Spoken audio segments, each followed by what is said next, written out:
having well-trained community health promoters. By focusing on human resource improvement, community engagement, and digital health, SID aims to improve maternal and child health outcomes to thriving generations.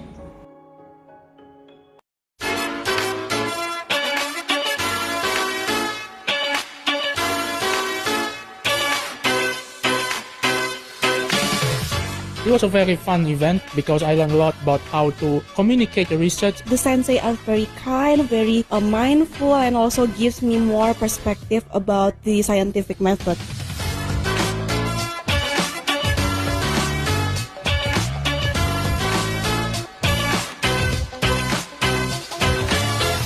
Really new knowledge for us to dive deep more.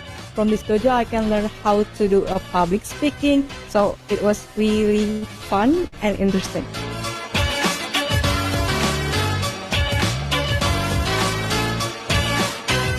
If you are up for the challenge and you want to improve yourself, push your limit, we recommend you to join DOJO Science.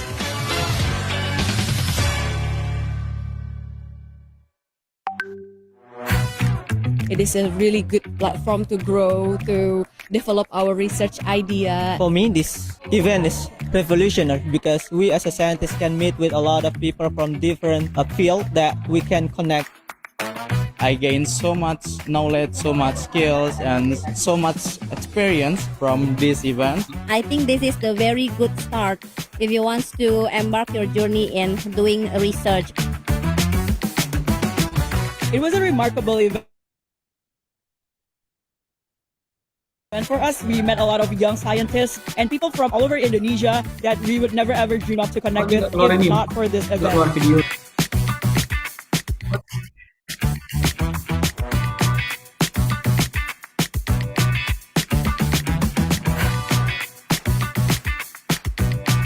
Thank you for arrange this genomics dojo. It really helped for the junior researcher like us. Thank you so much. Science is actually about the systematic generation of discovery through the proposing and testing of falsifiable hypotheses. Every person here, you must look at yourself and you must sense in your mind and in your heart every moment of your life, am I being guided by fear right now in this moment? So you're here to challenge yourself and you're here to challenge each other.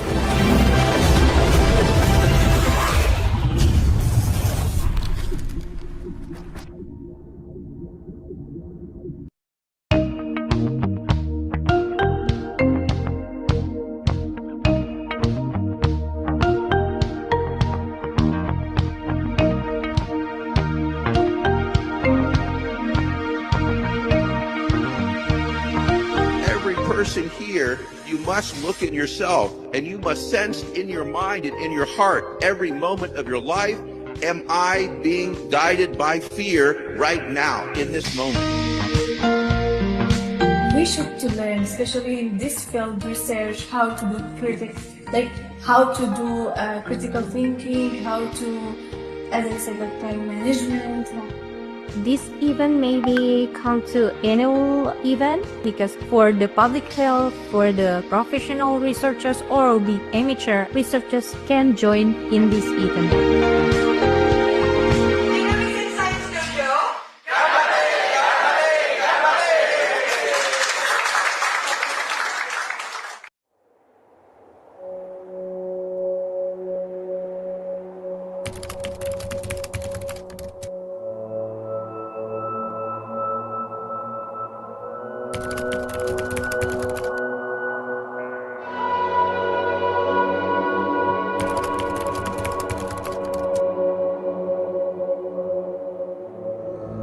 Genomics and Science Dojo. This is kind of a new way of training, you know. This is not like a normal way of training as scientists do, I would say, because in our country, especially in Indonesia, it is not normal for, let's say, senior people to be challenged by their juniors. And in dojo, we create that situation as normal. normal way of challenging the ideas from the other, let's say, competing partners, but to create like ideas, sharpening your critical thinking, and also make you brave enough to challenge the normal culture in Asian countries like Indonesia. It is a great pleasure to see all of you here as we gather for this exciting minicamp, and your presence makes this minicamp even more special.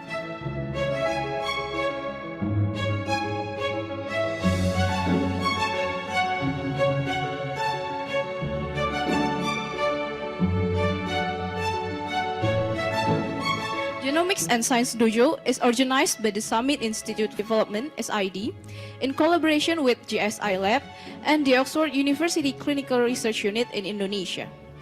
We are also truly grateful for the British Embassy Jakarta and UK International Development for making this initiative possible.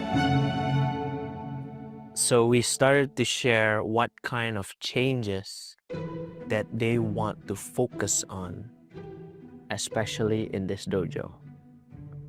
Some participants will be able to reflect how they want to focus on their work, for example. So this session will allow us to reflect and help each other how to approach these different traditions that may require breaking or may deserve preserving. And so finally, the Wounded Healer session is reflecting to themselves of an experience that they had across their life that may seem to wound them emotionally, hopefully not physically, mostly emotionally, and yet they become a better person because of that experience. So people share about their negative experiences and discover how to absorb the learning experience from that negative experience and being able to pass it down to the next generation or to their community without having to inflict the same damage. We believe starting with this would enable them to be really absorbed and commit in the dojo so that they're able to achieve the changes that they want.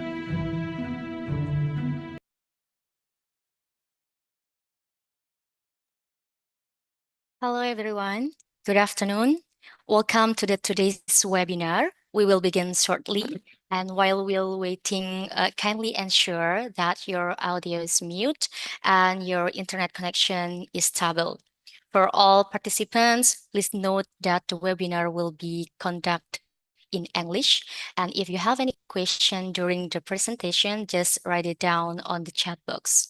Thank you for joining us, and we will start in a moment.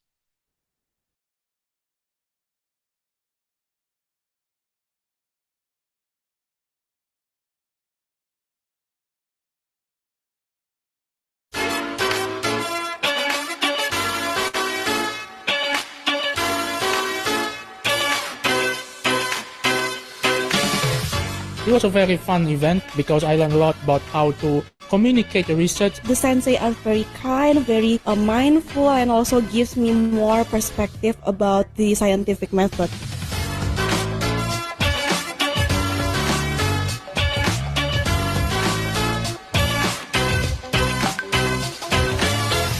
Really new knowledge for us to dive deep more. From this dojo, I can learn how to do a public speaking, so it was really fun and interesting.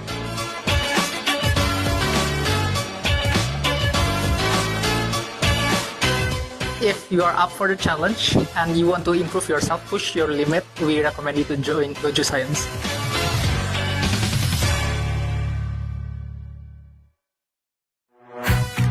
It is a really good platform to grow, to develop our research idea. For me, this event is revolutionary because we as a scientist can meet with a lot of people from different fields that we can connect. I gained so much knowledge, so much skills, and so much experience from this event. I think this is the very good start if you want to embark your journey in doing research. It was a remarkable event for us. We met a lot of young scientists and people from all over Indonesia that we would never ever dream of to connect with if not for this event.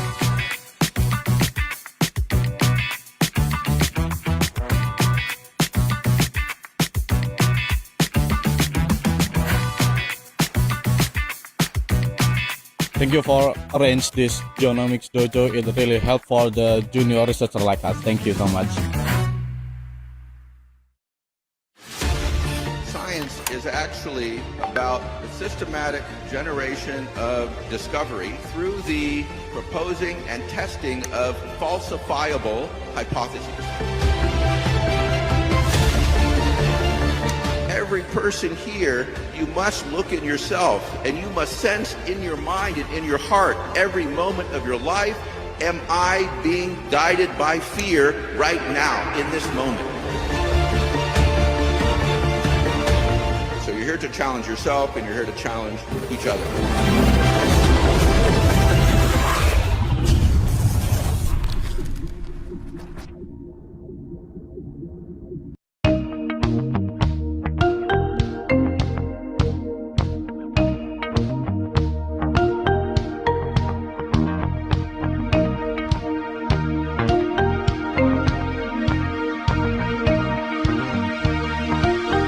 Person here, you must look at yourself and you must sense in your mind and in your heart every moment of your life, am I being guided by fear right now in this moment? We should to learn, especially in this field research, how to do how to do critical thinking, how to, as I said, like time management.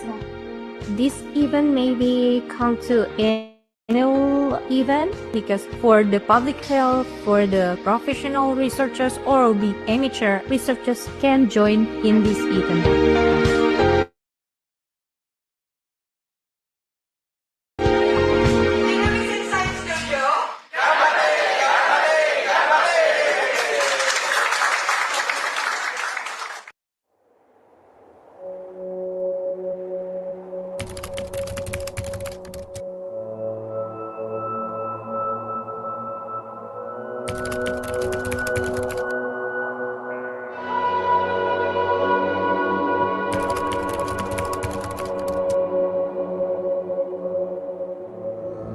Genomics and Science Dojo. This is kind of a new way of training, you know.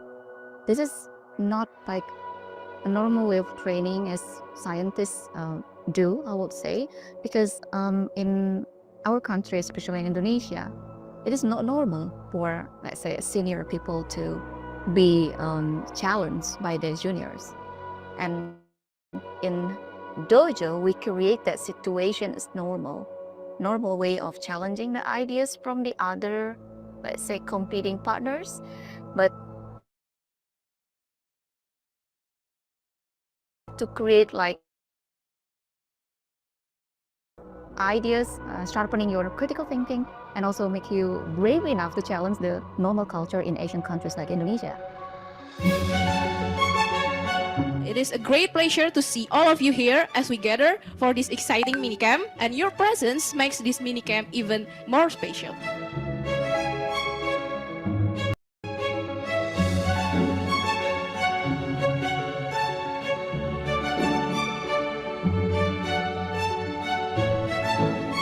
Genomics and Science Dojo is organized by the Summit Institute Development (SID) in collaboration with GSI Lab and the Oxford University Clinical Research Unit in Indonesia.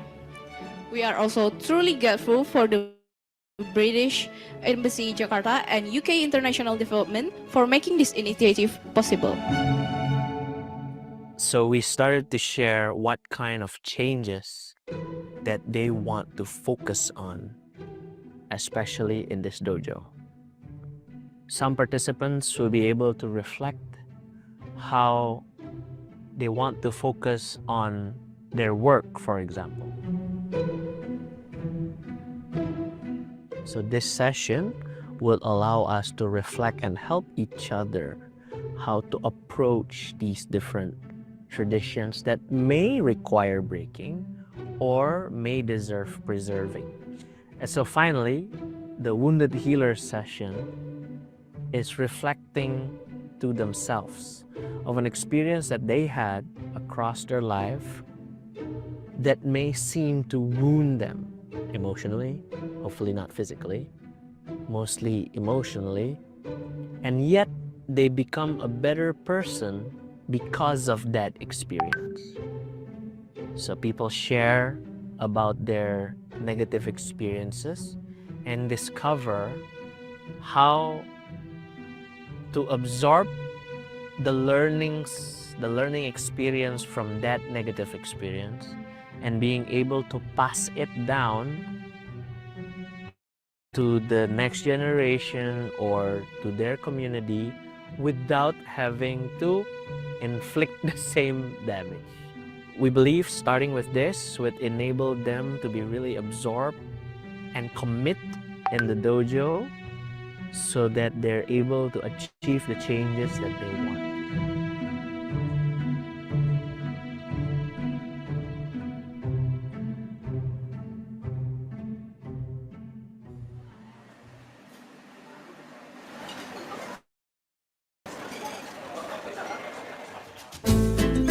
So this is the start. I only arrived last night and now here I am at the first breakfast of the event. It feels a little unfamiliar. Everyone seems to already be in the motions, but that's okay.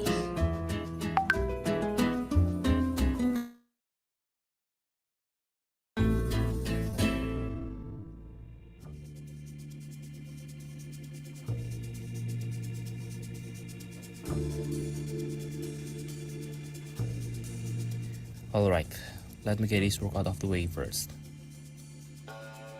Okay, 4 days. Let's break it down. Key sessions, people to meet, ideas to test. I need to make every minute count. I can win this. I've been preparing for this from the start. Let's go.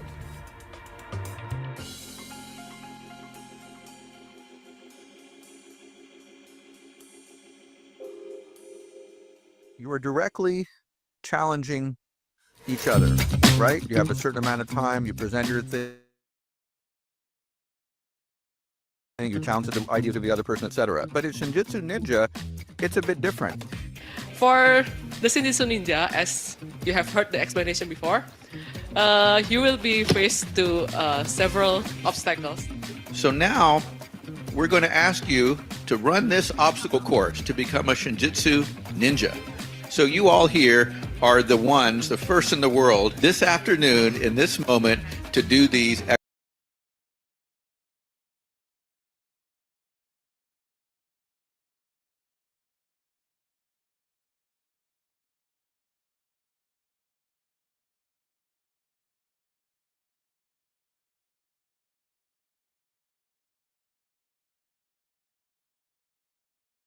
Hello, can you hear me?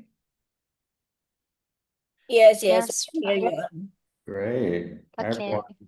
we will start.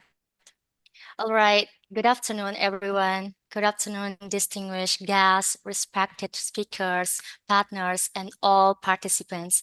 Welcome to the webinar DOJO 3.0, Strengthening Research Writing and Critical Thinking for Greater Impact.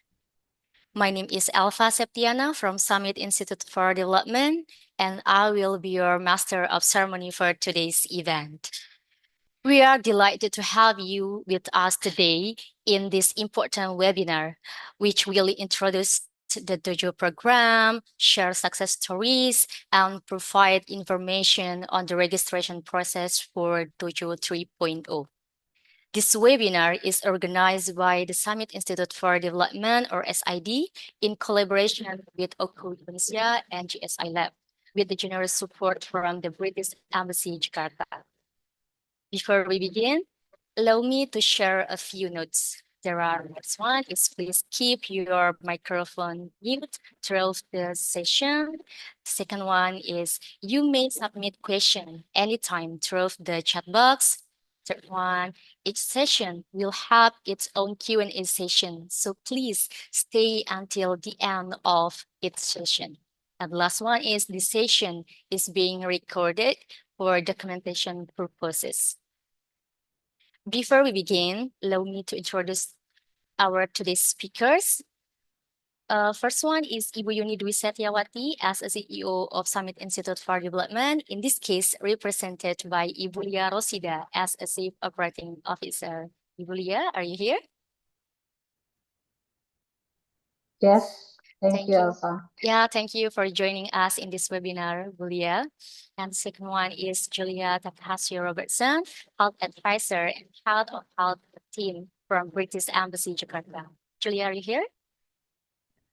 Yes, hello everyone. Okay, thank you so much, Mrs. Julia. We truly appreciate your presence in this webinar. And we also honored to welcome our distinguished speakers. First one is Dr. Anurat Shankar from the Oxford University Clinical Research Unit as a co-founder of DOJO and also being sensei at DOJO 1.0 and 2.0. Hello, Panu. Thank you for being with us in this webinar. Great, thank you. And yeah. And second one is Dr. Edward Sutanto, PhD student in the University of Oxford and the winner of Dojo 1.0 and served as a Dojo Sensei at Dojo 2.0. Hi, Dr. Edward. Hello, Mbak Eva. Hi, everyone. Thank you for being part of this webinar, Dr. Edward. Yeah. And also, I would like to welcome for our Dojo alumni.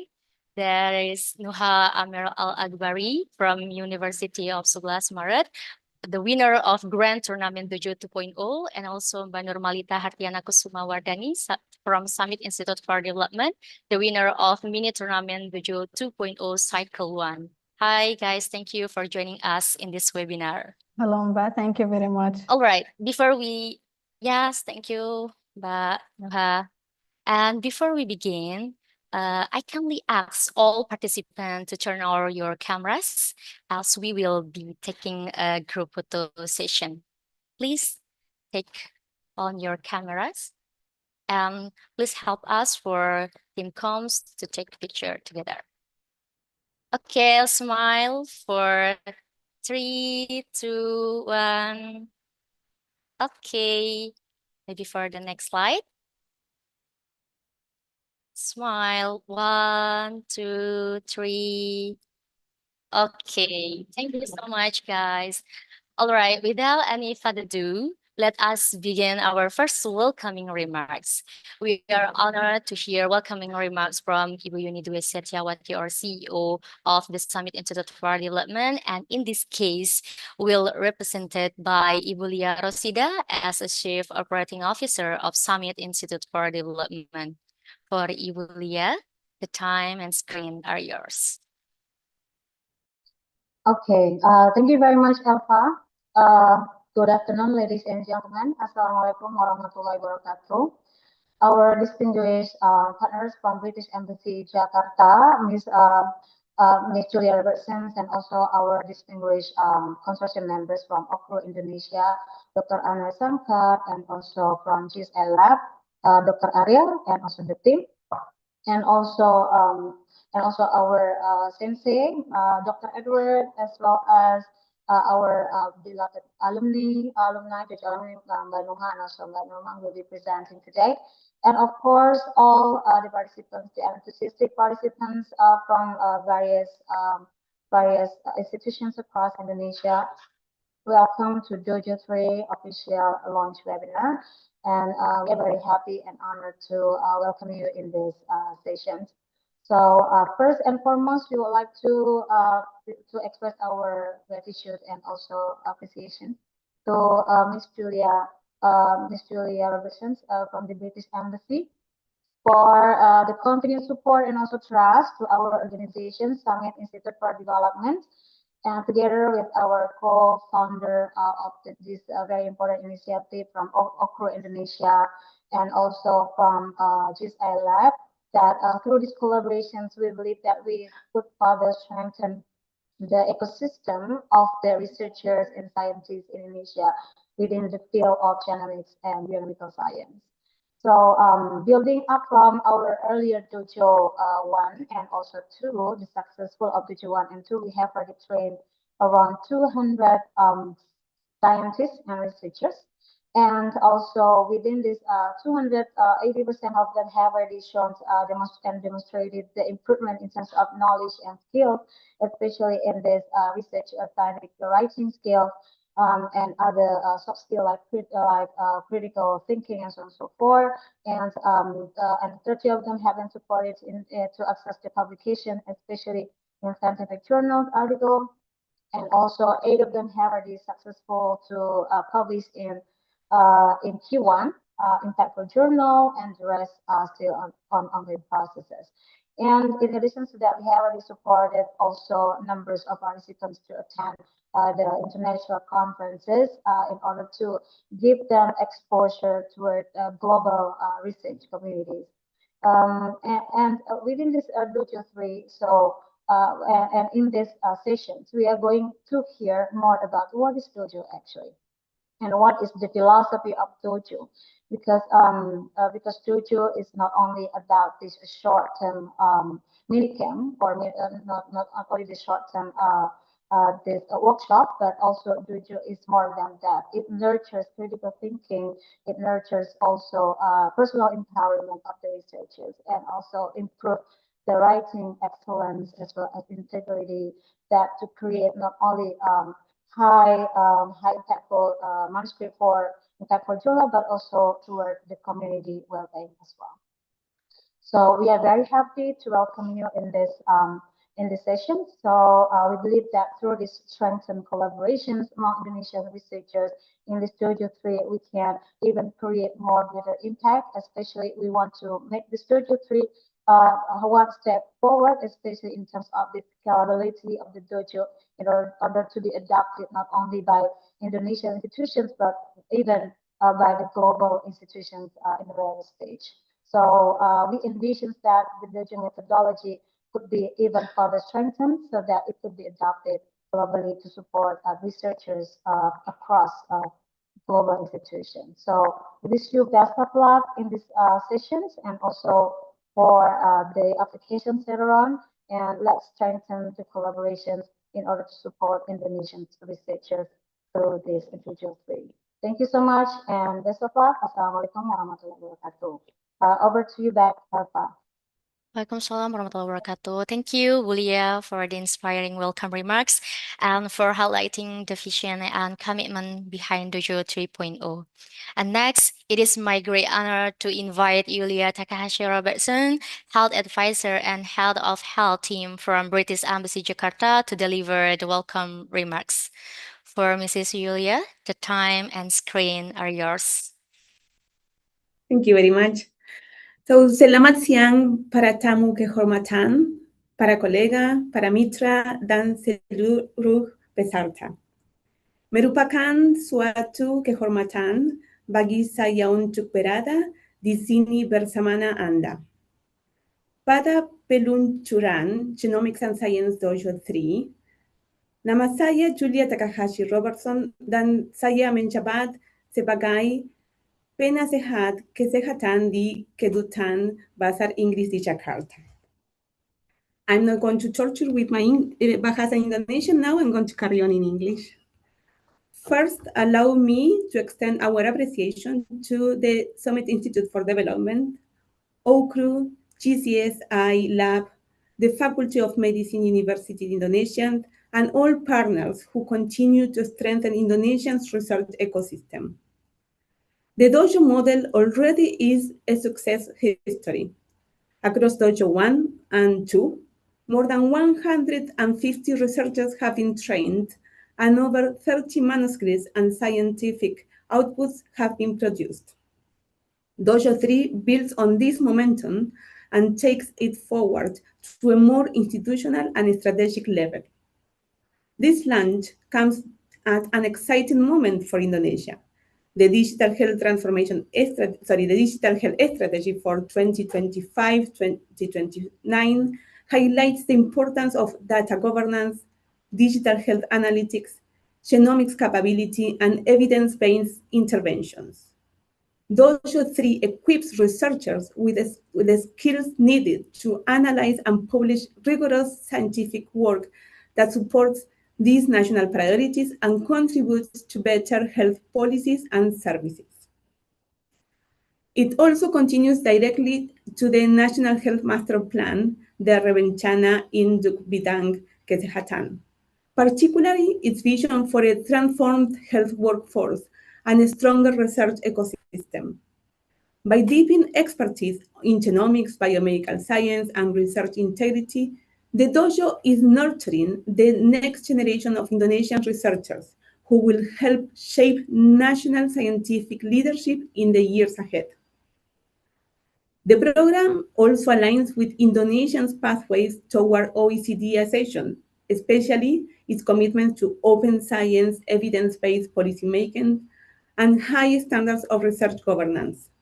The DOJO's culture of structured debate, transparent peer review, and rigorous scientific thinking reflects OECD principles of strengthening Indonesia's global positioning. The United Kingdom and Indonesia are deep in a strategic partnership that brings together government, academia, and industry to support sustainable growth and innovation. Within this framework, our cooperation in health and research is an important pillar. The Genomics and Science Dojo is a clear example of that partnership in action, building skills in genomics, analytics, and scientific publishing that serve Indonesia's national priorities and contribute to shared global knowledge. We share a vision of a resilient and innovative health ecosystem. The dojo embodies this spirit. It's a practical, collaborative, and grounded in mutual learning. Most importantly, it brings together communities who believe in the power of science to improve lives. To all the participants joining this journey, the dojo is not only a training program. It is a space where ideas take shape, where collaboration grows, and where researchers build the confidence to publish, debate, and lead. Your contribution matters. You are helping shape Indonesian scientific and digital health future. So thank you, and I wish you an inspiring and energizing session ahead. Thank you very much. Thank you very much for the remarks and continued support for strengthening Indonesia's research ecosystem through Dojo 3.0. Thank you, Julia. Okay, all participants, we will now proceed to session 1. This session will introduce the dojo concept and its approach in strengthening scientific writing and critical thinking.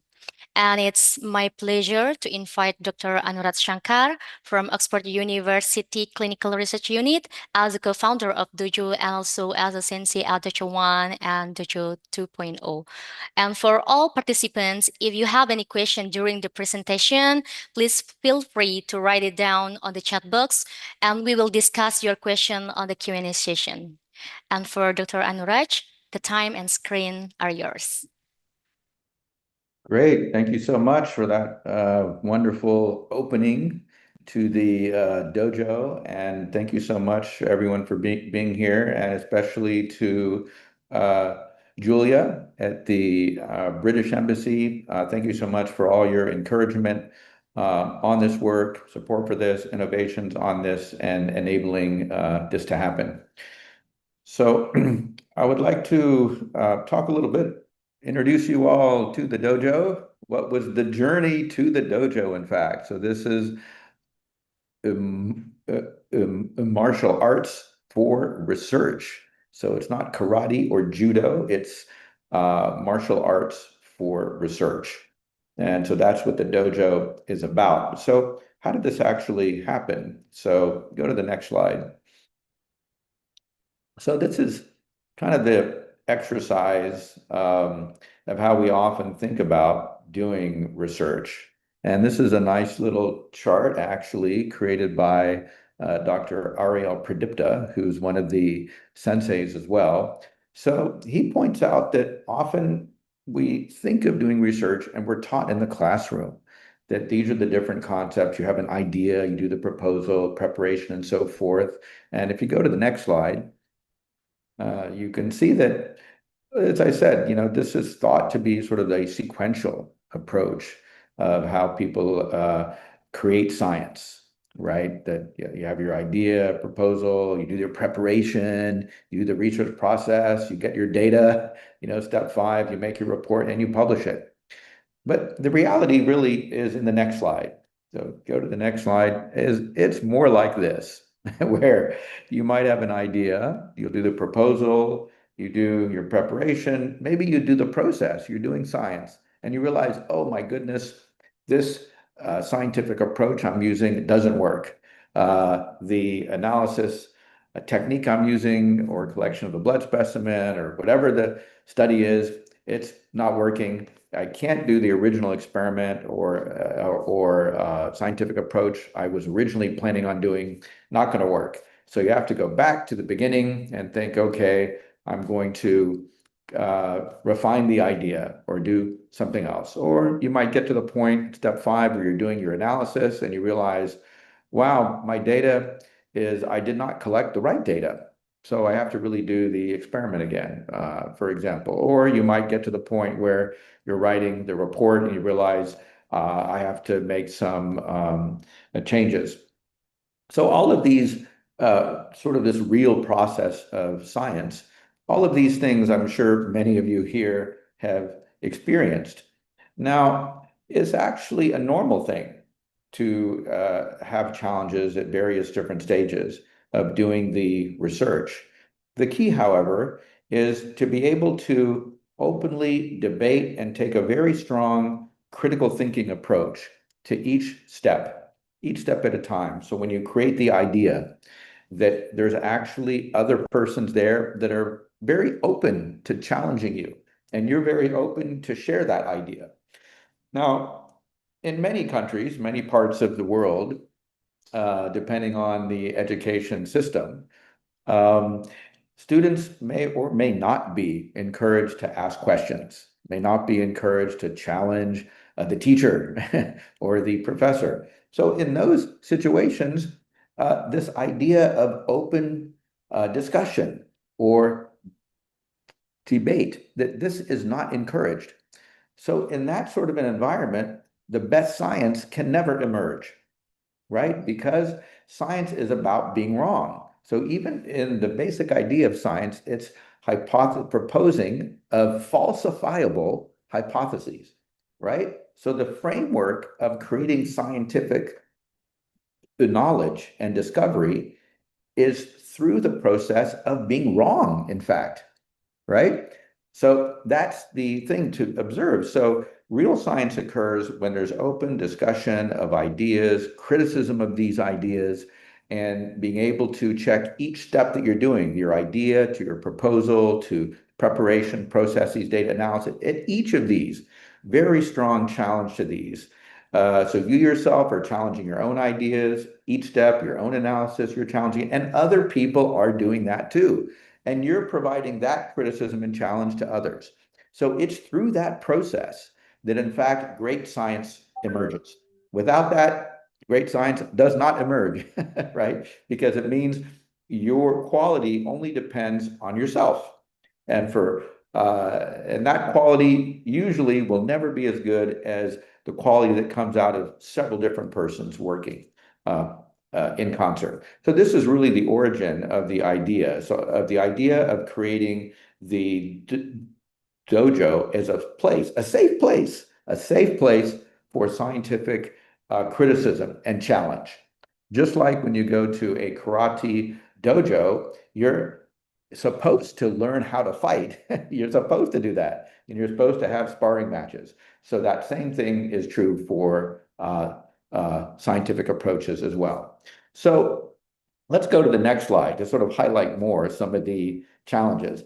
So here you see this slide. Again, I think this is from Dr. Ariel, showing the scientific paper, the scientific paper trail, and how challenging it is really to produce good quality science. And this is just showing the number of publications. I think this is from a few years ago, showing the number of publications a year from different countries and different places. So you see very clearly in the world, the United States actually produces the highest number of scientific papers.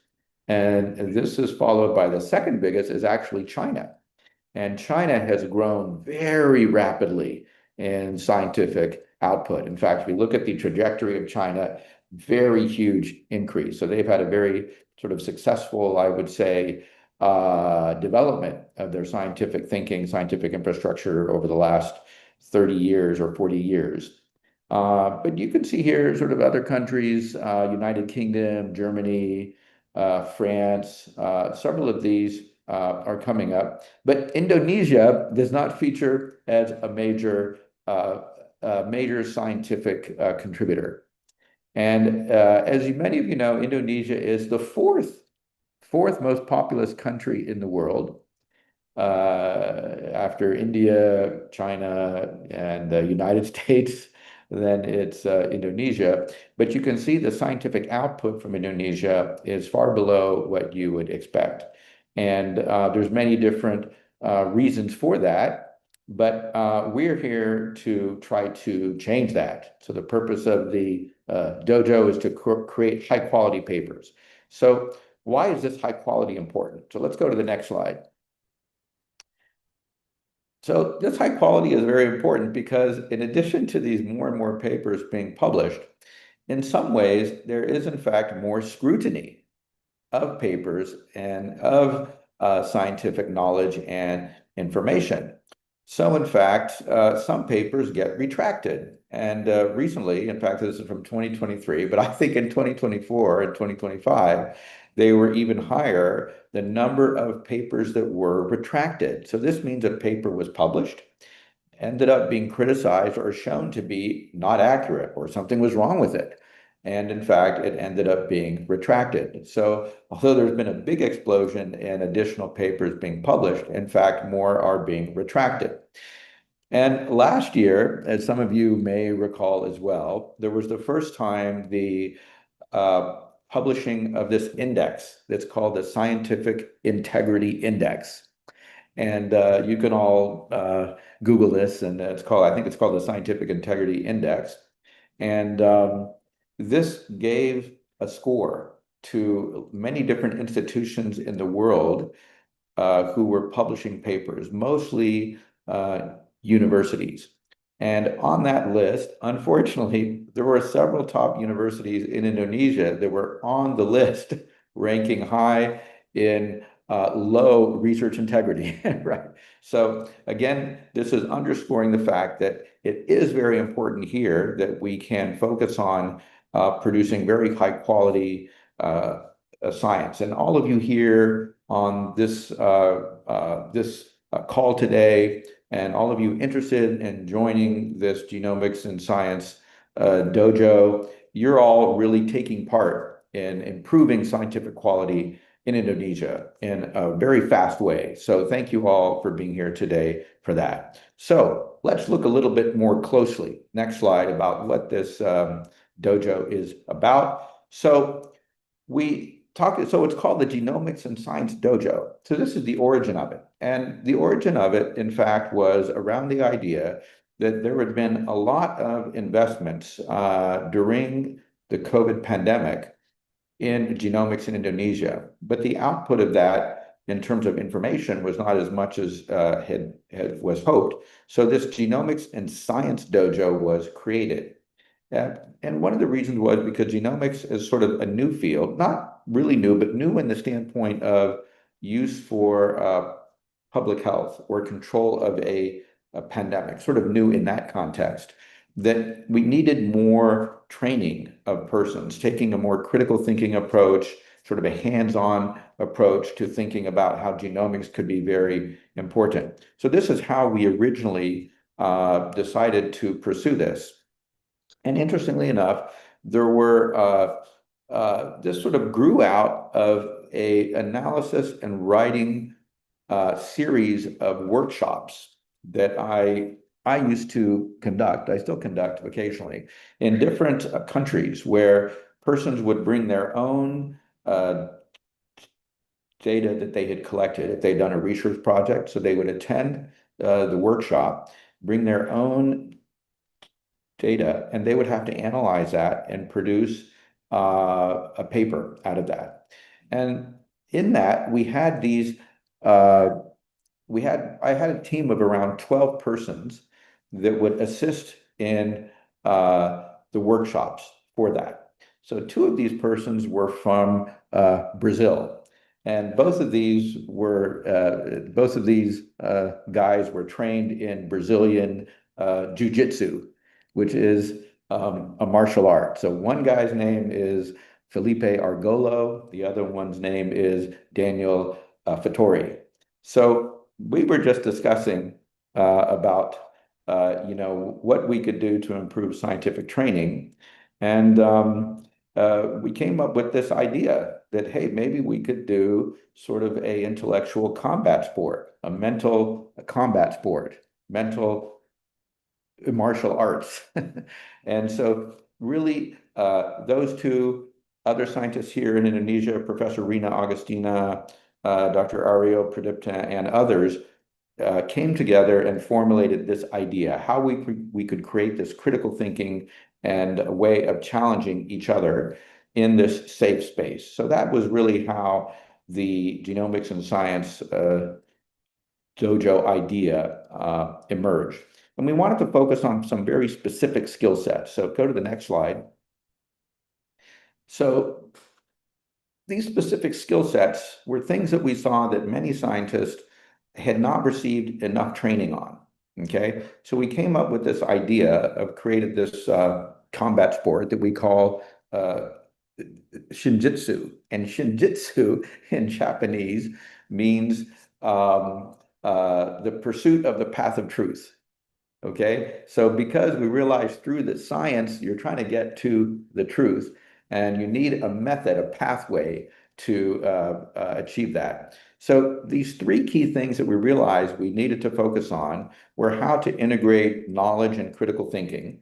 So very often people are taught things in school or they read a scientific paper. So they're learning about what's written there, but they're not taking a critical approach to it. So we realized we had to really encourage and develop critical thinking skills. So when you hear something saying, is that really correct?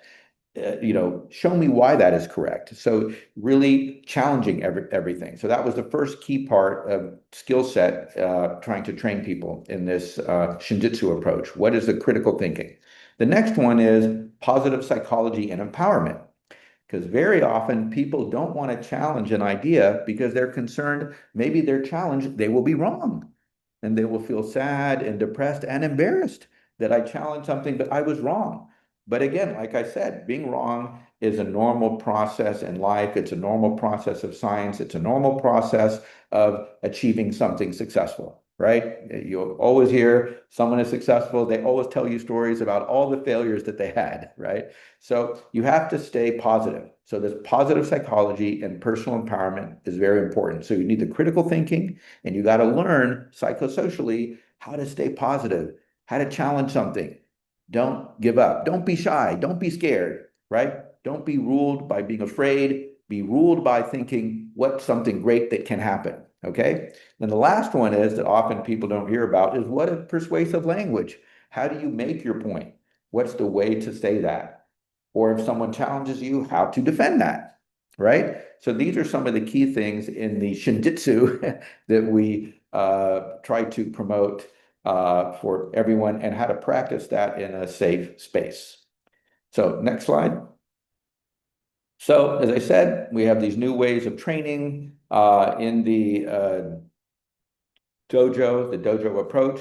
Teams work together, create tangible outputs. This is very important. You're not just working together to hear a lecture, you're working to create tangible outputs, right? So there's a product as an output from this.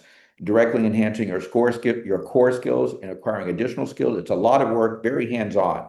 The dojo will really challenge you. You have to read papers, understand them, present them, criticize them. You got to have your own data, your own experiments, analyze that data. We'll teach you different analytical approaches and so forth, but very, very hands-on. Then, of course, we're going to teach you about different idea generation. Maybe if you have some sort of data or an idea and you wanted to analyze that, we might challenge you and say, well, maybe that's not a good idea, or maybe the data that you have is not good enough for doing X. So we really want to encourage you to generate new ideas, and there's a fostering process for that.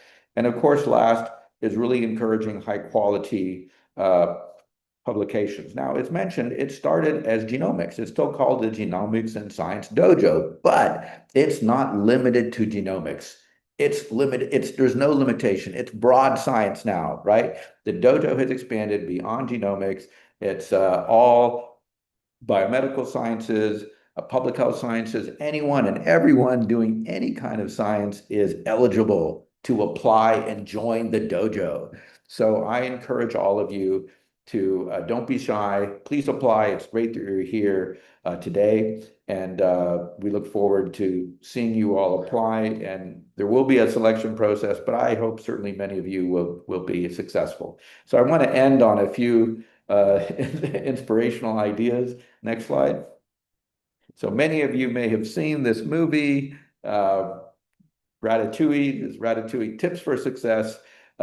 Same tips for success in the dojo. You must be imaginative, strong-hearted. You must try things that may not work. You must not let anyone define your limits because of where you come from. Doesn't matter if you're from Indonesia, from a poor person, didn't get education, whatever it is, don't worry about that. Just worry about what you can do today to learn more, be inspired, and be as successful as you can. Yeah, next slide.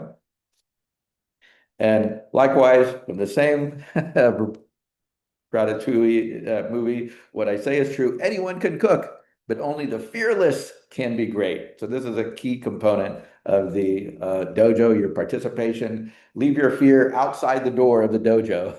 This is the place for you to be really bold, do everything that you can, and challenge each other. So that is very important. And last slide.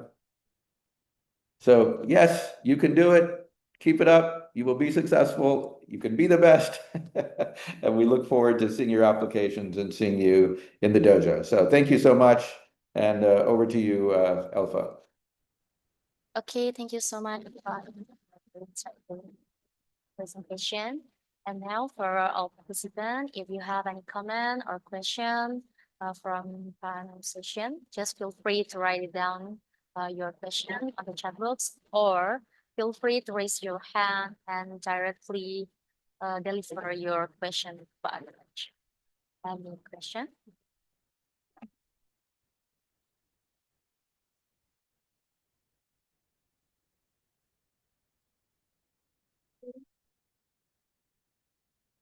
So don't be shy. All participants, just if you have any question or comments, feel free to write it down. Okay, maybe we will waiting for that. Oh, there is one question from you, the was you. Maybe I will ask you in Indonesia first. Mana yang lebih baik, orang yang salah tapi percaya diri, atau orang yang benar tapi tidak bisa menjelaskan dengan baik? Bagaimana jika ada orang yang tetap mempertahankan pendapatnya, kita asumsinya penelitian ini benar dan valid ini, tapi dia kalah adu argumen. Sorry, bingung bahasa Inggrisnya. Okay, so the key of this question is he may be how about wrong and the correct one? How to explain that with good explanation? Yeah, which one better? Someone who is wrong but not confident, but someone who's right but not confident in explaining themselves. Maybe you can answer that one.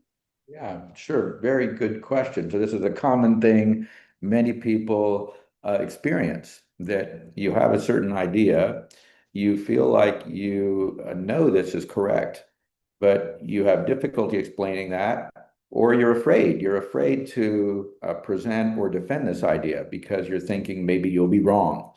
So I think that the most critical thing is three things, actually.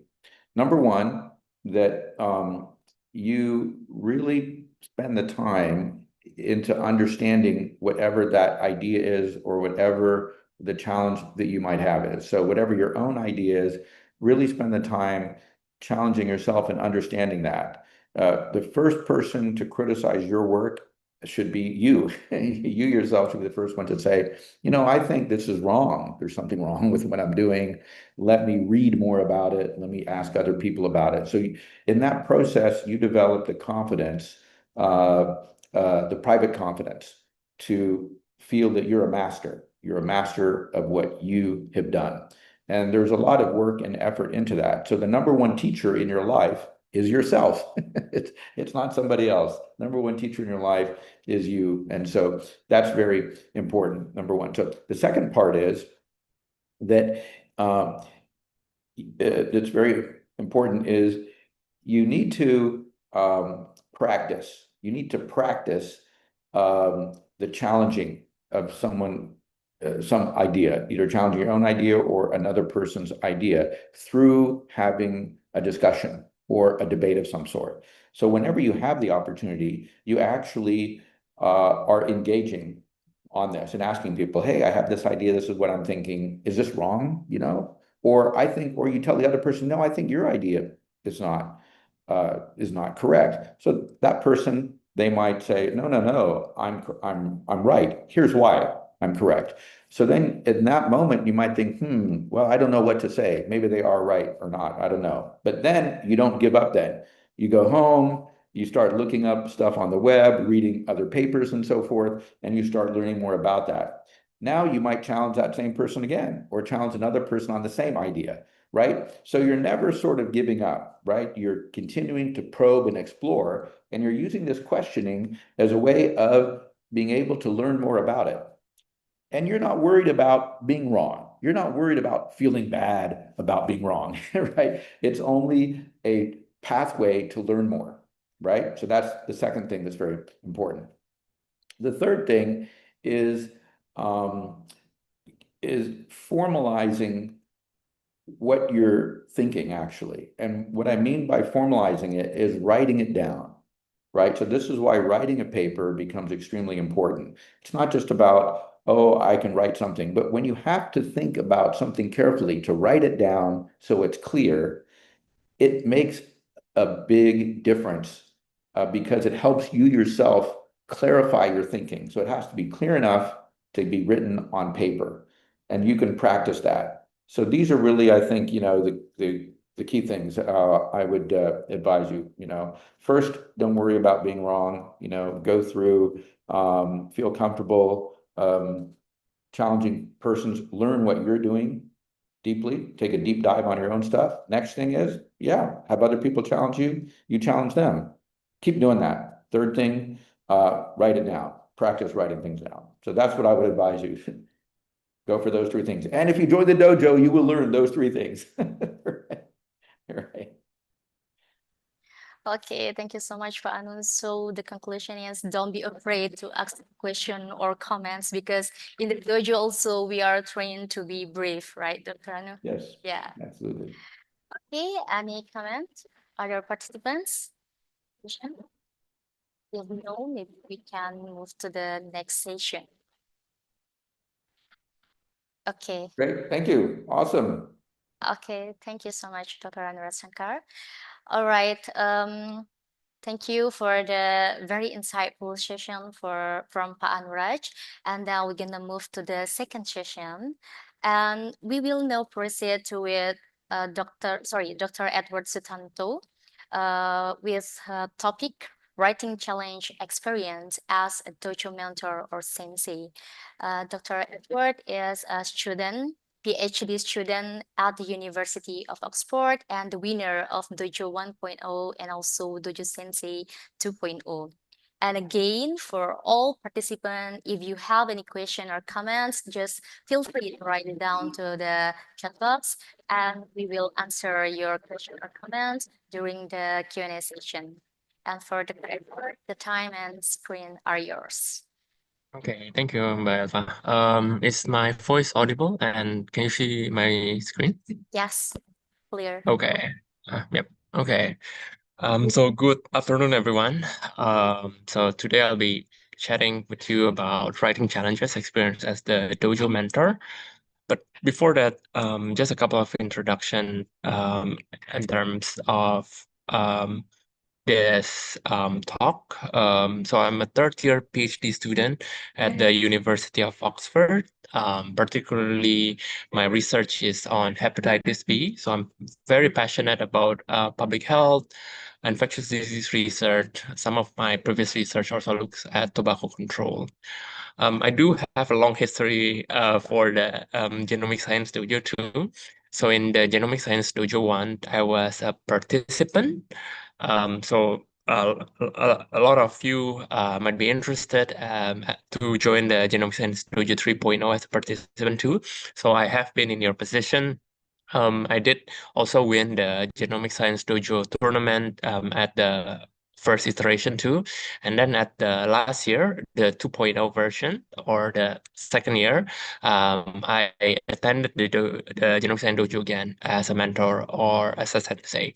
And the purpose of this chat in the next 15 and 20 minutes, I wanted to share with you some of the common writing challenges that you might encounter and how the dojo can be a good platform for us to address these writing challenges. Obviously, it's just like a 15 or 20 minutes chat, so it wouldn't go on depth. You will need to attend the dojo if you wanna hear much more, as we'll delve into that further during the dojo session later on. And I also want to share with you the experience that I have attending the Genomic Science Dojo, both as a participant and as also as a mentor.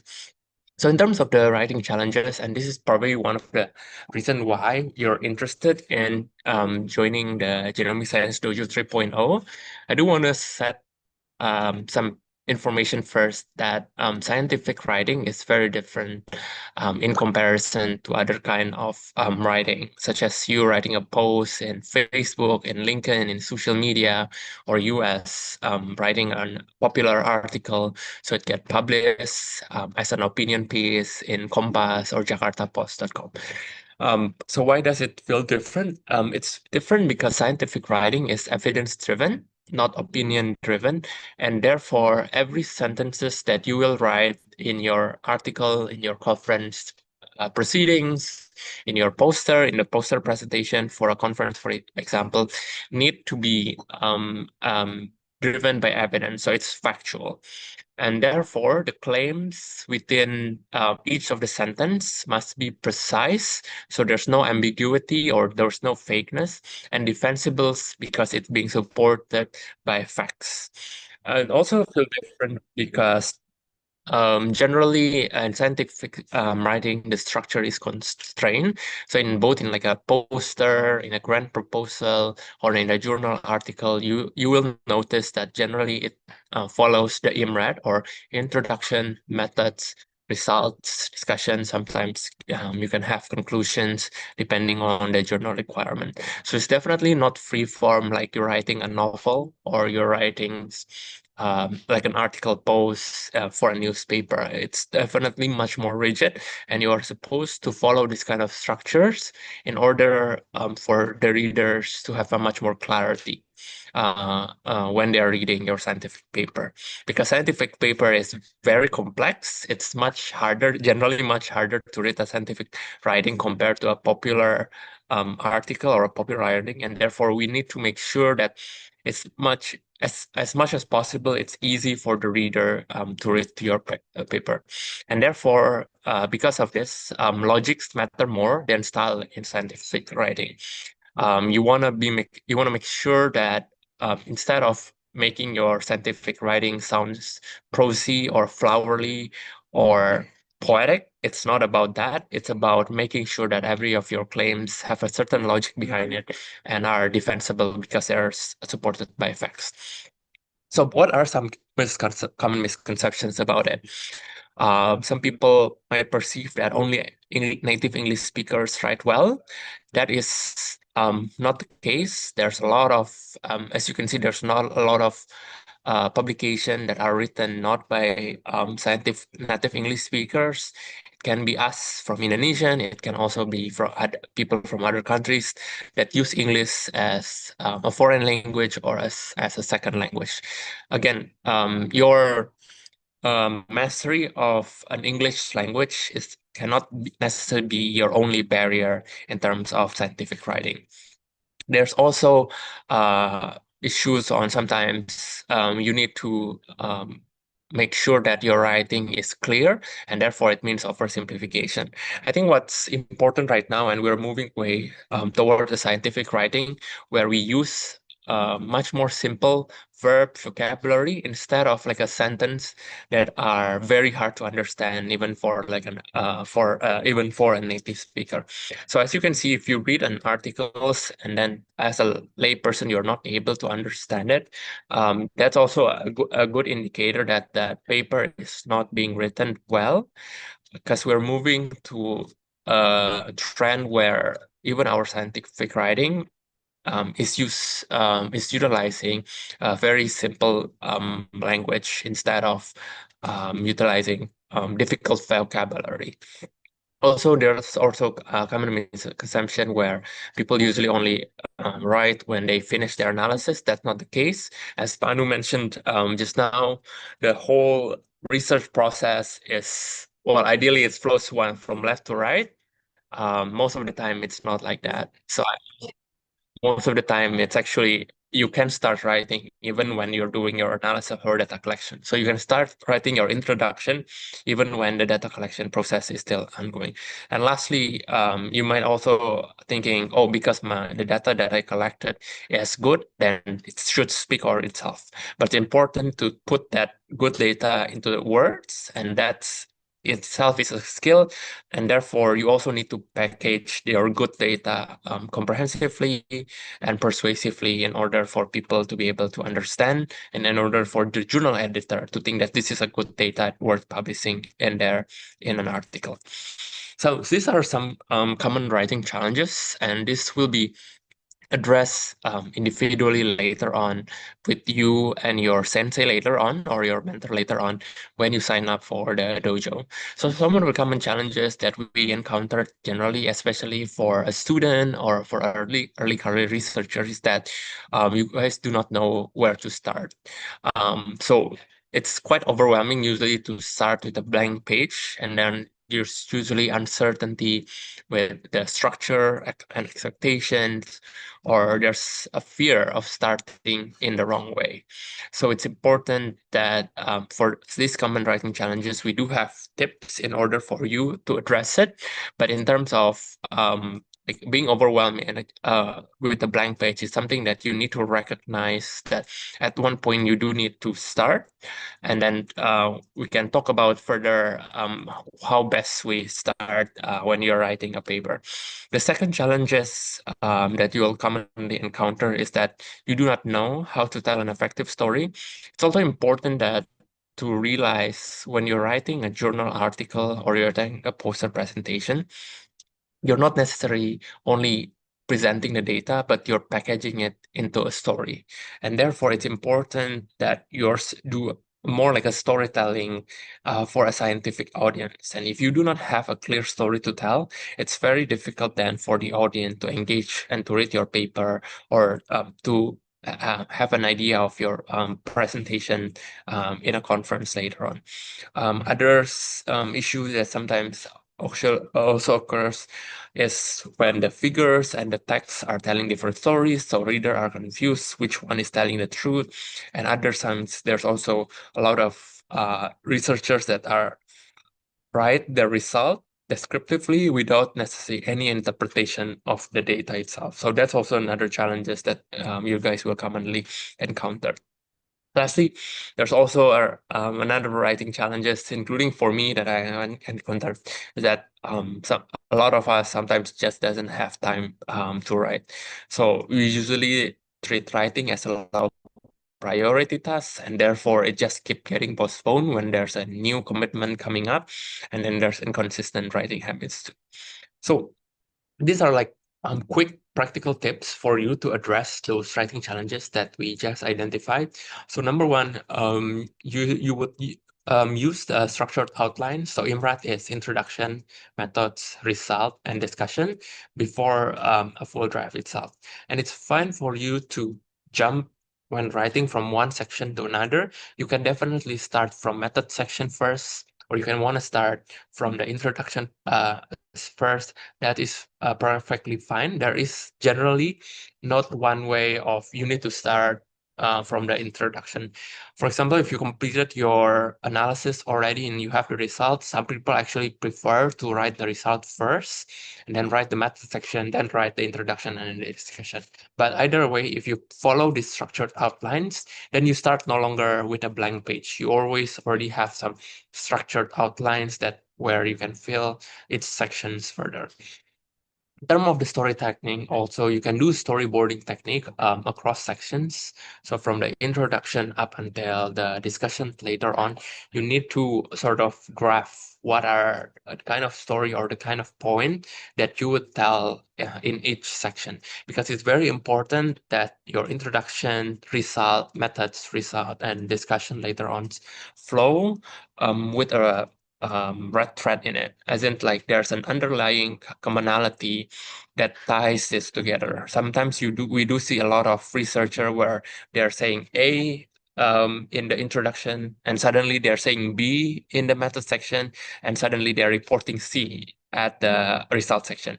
So it's very hard then if you do not have like a clear storyboard on when you trying to tell a story in your scientific writing. It's also important for you to normalize imperfect draft. If your fear is being perfectionist, right, then you always have a fear of starting out. And therefore, it's okay that our draft is obviously at the first draft, it obviously have a lot of weaknesses, have a lot of gaps.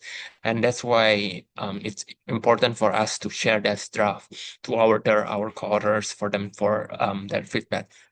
It's totally fine if they came up with a bunch of reason of revisions, but this is something that you can further improve. What's not fine is that you keep trying to make it perfect, and then therefore you never submit your draft to your co-authors. And that is quite paralyzing for you as a person who's writing a scientific articles. In terms of time commitment, try to have a small and regular writing blocks. So for example, if you are writing for an article, set aside like a dedicated time, for example, 2 hours each week on Saturday morning, for example, where in that 2-hour slot, you're just writing and focusing on writing. So no meetings, no reading emails, no mentorings, no social media at that 2 hours. And this will allows you to have a focused 2 hours and then sort of reduce burden and create a dedicated time for it, because otherwise you'll always deprioritize writing because you feel like it's a low priority. Lastly, you can also use the dojo deadline as accountability method too. Since if you are attending the dojo, we do have a milestone in each participant's progress when they need to submit a result section, when they need to submit a method section, etc. So you can also use this platform to set a deadline for yourself too. Yeah. So these are my insight as a past documenters. I do want to first establish like my insight as a participant first. So during the first year where the dojo was held, I was motivated to join the dojo because I wanted to expand my genomic knowledge. And during my attendance as a participant, there's a lot of skills that I developed, new skills that I developed. So for example, statistical techniques such as principal component analysis. You will also learn other advanced techniques too during your participation in dojo. I also receive a broader understanding of genomics application and effective presentation of my research finding too. I think most importantly though, I think the dojo have provided a very nurturing and growth oriented environment. The dojo, the mentor here are here to guide you. We're not trying to, find a mistake just for the sake of finding a mistake or just to scold and yell at you. But we are here to make sure you improve your manuscript so it can be published at a reputable journal. So, as I mentioned, I've then transitioned from Dojo 1.0 to Dojo 2.0 as a sensei, and I'm quite honored that in this third iteration, the Dojo 3.0 this year, I'll be joining as a sensei too. And my goal here is to empower you guys with the lesson learned. I'll learn from my experience and will support you both in terms of presentation time, research presentation time management, and effective writing. We'll do have one-on-one, which I'll share with you at the end of my talk too. So some of the challenges and rewards in terms of mentoring in the dojo setting too. I do want to mention that when you're attending a dojo, it's also not easy. Obviously, you will also face challenges when you're attending a dojo, but the challenges is good because challenges is how we grow as an individual, as how we grow as a scientist. So these are some challenges that I face during my time as a dojo participant. Some of the challenges includes preparing a draft paper for the submissions by the dojo and also balancing time commitments with my PhD work. So others might have, if they're doing master or they're doing PhD or they're working right now, you need to make a balanced time commitment because the dojo also requires some time commitments. And you also need to learn a new system such as Dojo Shinjutsu to critically engage a topic. So obviously, when you're learning something new, there's a challenge in there too. And how I succeed is that one, again, it's about time management strategies, making sure that you have a dedicated time to do your dojo responsibilities. You want to make sure also you start really early in terms of planning your research draft. The earlier the better. So then when the dojo start, you already have some rough ideas. You completed, for example, your data collection and you're currently on researching those data and you can start about writing your manuscript, for example. And you also need to have time to invest and prepare and be oriented as you'll be learning a new systems and you'll be learning a whole new of experience during the dojo later on. However, even at those at those challenges, I do feel like there's huge impacts for you to attend the dojo session too. So I think the impact so far for me is that my attendance both as a dojo participant, but also as a dojo mentor and sensei too, is that it strengthened my ability to present my research, my PhD work on hepatitis B convincingly.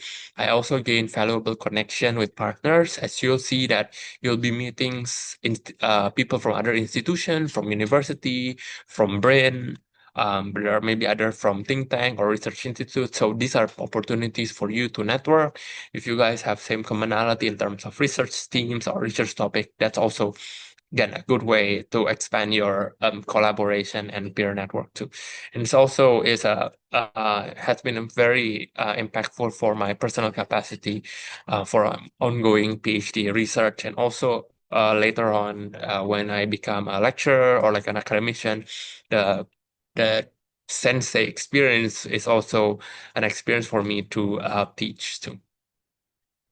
So that's why I think in terms of why you should join the Genomic Science Dojo, I think it's a very unique opportunity to grow as a genomic scientist, but generally like a public health or health scientist too. So as we know, for the Genomic Science Dojo, we're not necessarily limiting ourselves only to the genomic science. You can still submit your work even if it's not genomic, as long as it's related to human-related or health science research.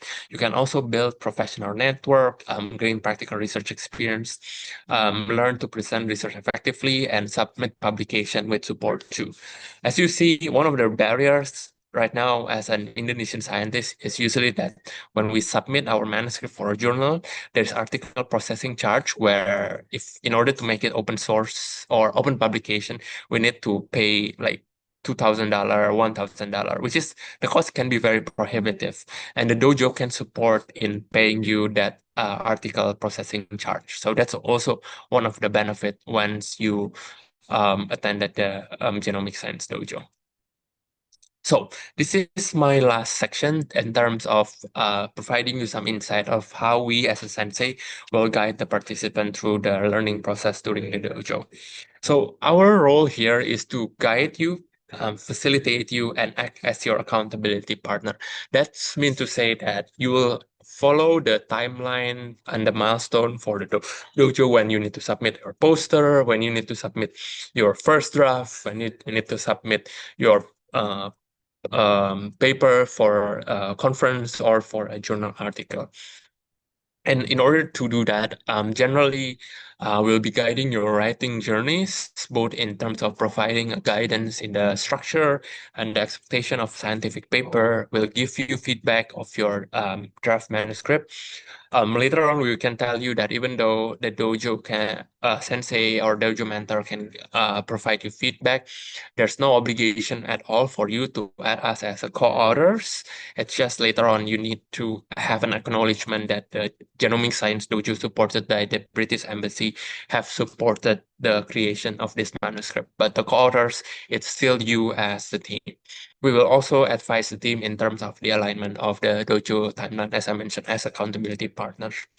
As a sensei and mentor, we'll also deliver lecture on the key topics. Some of the key topics have include scientific writing, where we'll go through each of the sections. Yeah, so introduction section, method section will deliver this key topics in depth and do a practical session.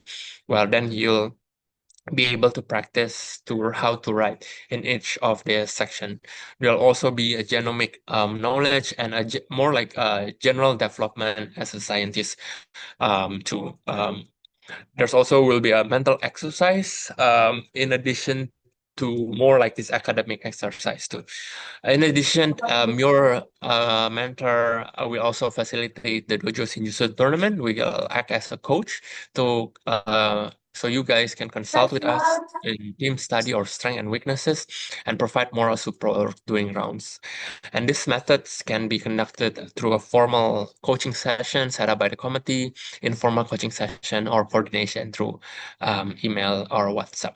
So just a couple of slides in terms of tips for the new participants. I would encourage you to start early.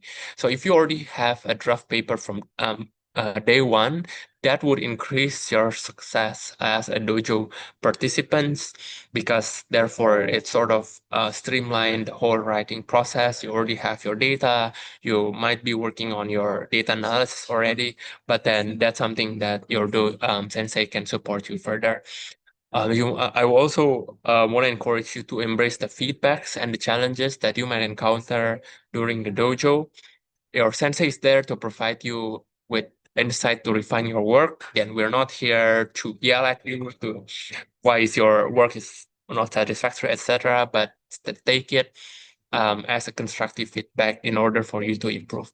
And lastly, do try to manage your time as you also need to balance your dojo tasks with other commitments too. Yep.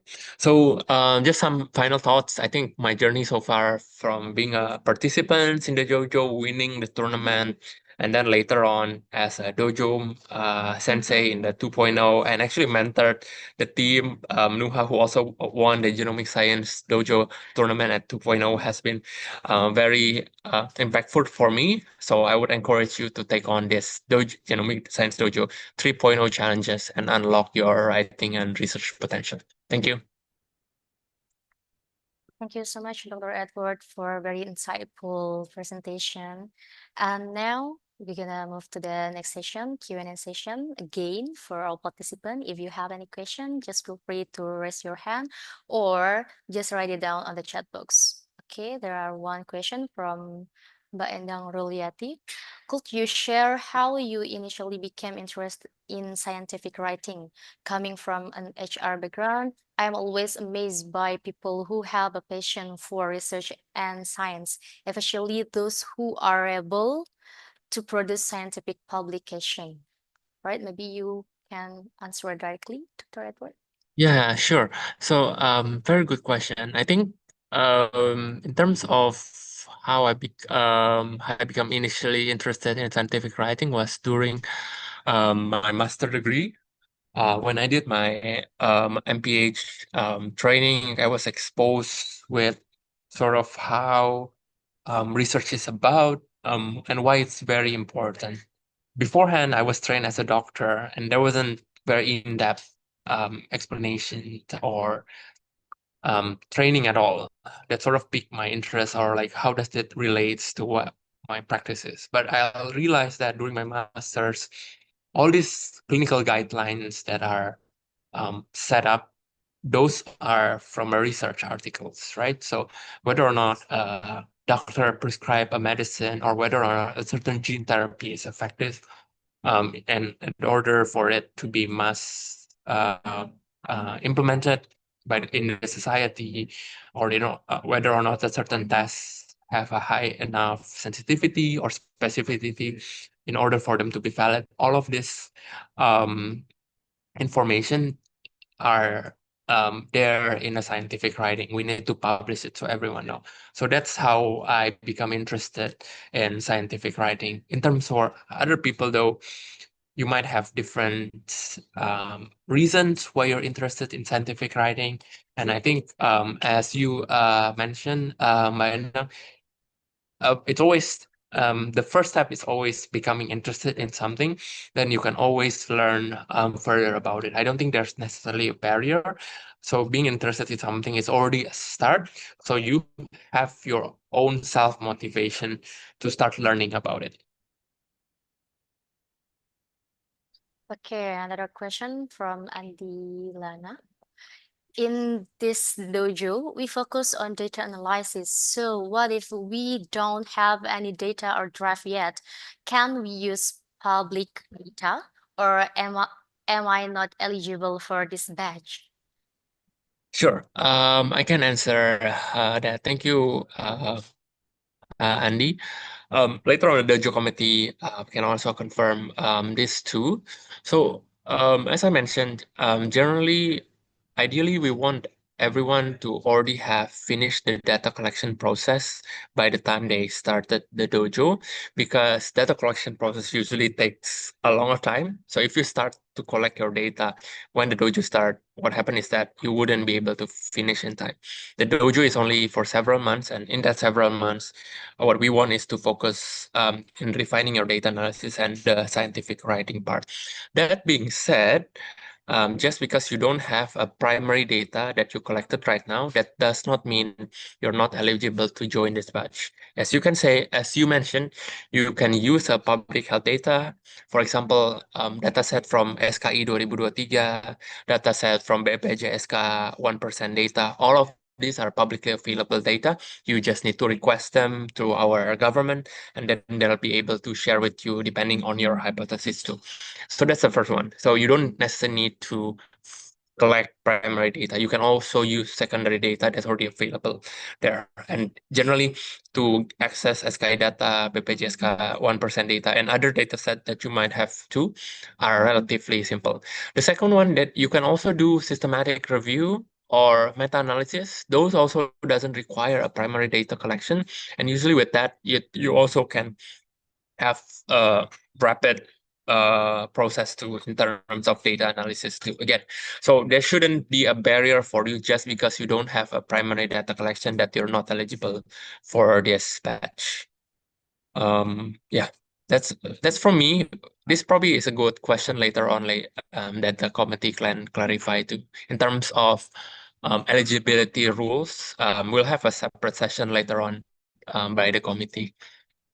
Yes, maybe we'll on the next session, yeah, to clarify this. Okay, my voice is clear enough? Okay. Yep. Yep. And another question from Mas Ahmad Al Farouk. How do you overcome feeling confused about reading read a scientific paper? Because sometimes there is many scientific language that not easy to understand. Yeah, so generally right now we are going to a trend where if a person cannot read a scientific paper that well, generally what's wrong is that scientific paper is not being written that well in order for you to understand. So the burdens now lies in the scientific author to make sure that the authors can understand it clearly. But that being said, though, in terms of overcoming that feeling of confusion, I understand that usually a scientific paper have a very specific lingo or very specific vocabulary for a specific field, right? If it's, for example, marine fisheries, it'll be very different for genomics. In the plant biology, very different for human science. You need to have certain of basic understandings of the general topic area that you'll be reading. And obviously, Google is there to help you. And right now, as we know, AI is also there to help you. There's no denying a lot of these AI tools like ChatGPT, etc., may be able to sort of summarize research topics. So that's another tools that you can use to sort of unpack when you are confused in reading a certain kind of scientific papers or terminology within that scientific papers. Okay, thank you for the answer, Dr. Edward. Maybe this be the last question because we're gonna move to the next session from Mas Anton Jubaidi. So this is the third time I've participated. Can I do research alone without a group? Or maybe it will answer with the committee session Yeah, in I would the just want to thank next the session. enthusiasm of Yeah. attending the 3 times, but this is more appropriate to be answered by the committee. Okay, maybe that's all. Or we can give one more question. Any question for the last question, maybe for Dr. Edward session? If nothing, we can go to the next session. All right. Thank you so much, Dr. Edward, for a very insightful session. And then we will move to the session 4. We just hear from the Dr. Edward as a sensei, and then sensei point of view, right? And now we will hear from the participant perspective about their dojo experience. And this session is designed to share real experience and practical insight from dojo participants, including their journey, challenges, and key takeaways. And we are pleased to welcome our talk show guest, Mbak Nuha Amer Al-Akbari. And for Mbak Nurmalita Hartiana Kusuma, we are so sorry due to a very urgent and unexpected matters. She is unable to join us for this session. So the session will led by Mbak Winditya Safira Fitri as a lead of Dojo 3.0 from Summit Institute for Development, and will join us with Mbak Nuha for this talk show session. And I will give to you. But yeah, Jess, the screen and time are yours. Okay, thank you, Alpha, and thank you very much for the other comedy that have been supporting and helping this event. Welcome, everyone, to our mini talk show session. We're going to learn and hear more about the success stories from the DOJO 2.0 alumni, previous participants. Tak kenal maka tak sayang. My name is Tia, and I'll be moderating this session. And today we are joined by supposedly 2, but because Mbak Elfa have already explained, but Nurma won't be able to join us. We'll instead be joined by 1 inspiring dojo alumni. Here we have Mbak Nuha Amer Al-Akbari. I'm so sorry, Mbak Nuha, if I pronounce your name wrong. She's the winner of the Grand Tournament Dojo 2.0. How are you, Mbak Nuha? Yeah, Alhamdulillah, I'm fine. Good afternoon. Thank you. Good afternoon. Very, very happy to have you. Where are you right now? Are you in Indonesia or? Yeah, in Solo. I see. In Solo. Okay, nice to see you. Today's session is not just about celebrating achievements, but also about unpacking the journey behind the previous participants. And we'll hopefully be able to explore what initially motivated our Dojo 2 alumni in their academic path, their frustrations, their challenges. We'll also hopefully be able to talk about how they define good research, as well as like the impacts of Dojo for you and your career path. So without further ado, if we want to get started, like whenever we talk about research, every research usually start with something, right? A question, a frustration, a curiosity, sometimes even a personal struggle. And motivation is a big part of what keeps us going through the hard part. So I'm just curious, Manuha, what problem or frustration in your academic or research journey that pushed you to join the Dojo program? Yeah, thank you very much, Batia, for giving me this time. First of all, I would like to express my appreciation to Summit Institute for Development and the Dojo leadership and all the partners that contribute actually to build these intellectual space. First of all, I still remember last year the webinar. When I joined it as out of curiosity. However, and then during the webinar itself, I remember that they have mentioned that they will cover some analysis such as PCA analysis, data imputations, and then PCA and data imputations and data weighting. And these three methods actually is applying in my PhD project. So Wow. that times it caught my attention and I say, oh, this is actually specific to me. So by attending Dojo, I feel that I solved my analyticals problem. Yeah, alhamdulillah. I see. That's just actually quite interesting because you say as if like Dojo is the solution to all your problems, academic problems at least. The three main things. Oh yeah. But it makes me think actually when because you mentioned about like struggle or frustration or like a Dojo as a solution to your academic problem. Before joining Dojo, what is your definition of doing a good research, and like how did does that definition even shift after experience in Dojo? Because you mentioned like Dojo actually is an outlet like to your answer to your academic problem. Like, do you experience any kind of change in how do you see doing a good research? Yeah. Actually, first of all, when I joined Dojo, I contact with Dr. Edward and I was discussing with him, Doctor, what about, because Dr. Edward, he was our sensei, our team group. So what about if I make a complicated analysis so that our paper will be more comprehensive and it will be accepted? And I still remember that he said, no need to do like a comprehensive analysis as long as your research questions is clear and then you answer your question. It doesn't mean that it should be like to do like a comprehensive analysis. So this is the main things that it changed me in Dojo, that the clarity of research is most important than the complexity. I see. Okay, so good research equals clarity in the research question, in the way how you answer those research questions. Very, very insightful.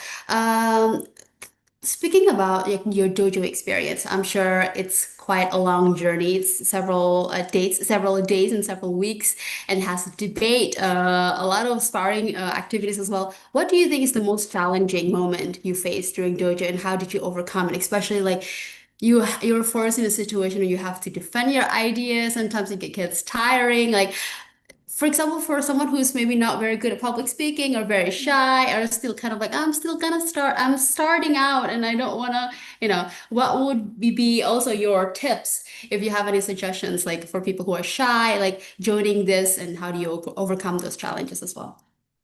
Yeah, actually, the most difficult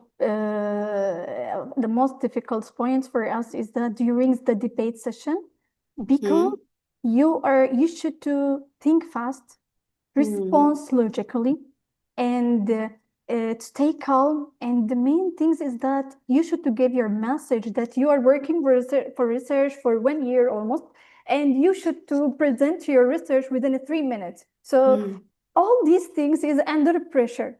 So you should to control this. I know that during the academic writings, we need a time to revise and think.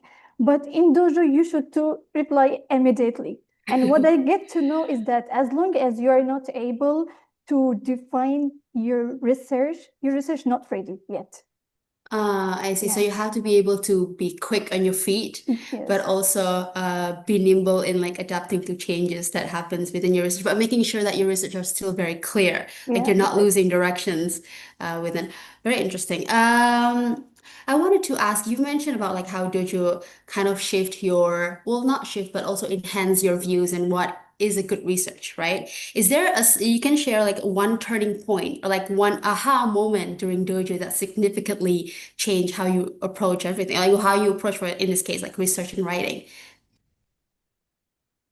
Yeah, see, as a researcher in Dojo actually breaks the hierarchy, no matter you are a senior or a junior. So this is the most important, and I can give like a small story. When I did my seminar hustle this month ago, I feel that Dojo changed me, and it also changed my confidence and how should I debate and answer each step that I did it in my research. I see. So I think when I think about also like doing or continuing your education, you usually have like a what is exam thesis, right? And then you Yeah. have to basically defend your thesis, and your professors and your lecturers are kind of like grill you on like the questions. And I think like from your answer itself, it obviously clearly helped and changed you, and that's really, really glad to hear. And I think that's like the objective of Dojo itself, is because we want to challenge the Asian norm and hierarchical that exists in the Asian science publication as well. Okay, so speaking about research and writing, you mentioned Dojo have helped in enhancing a lot of your perspective and your approach. What specific research or writing skill that you think improved the most during Dojo, and why do you think that happened? Actually, the most skills that improve in me is the argument structure. Maybe before Dojo, I was focusing so on the analysis and the statistics and the output more than the critics and argument things. However, after the debate, I start to learn that no one can understand your research. You are the researcher, and you are the only one that you can understand whatever you do. Yeah, sometimes we write our paper, but we didn't give like why I did like this. For example, socioeconomics. I divided to the poor and non-poor.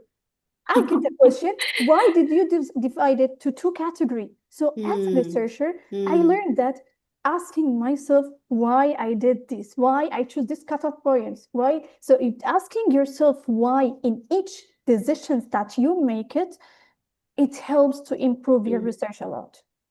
Yeah, clearly kind of aligned with what Pa Anuraj mentioned earlier, is like creating an environment where you constantly have to be critical.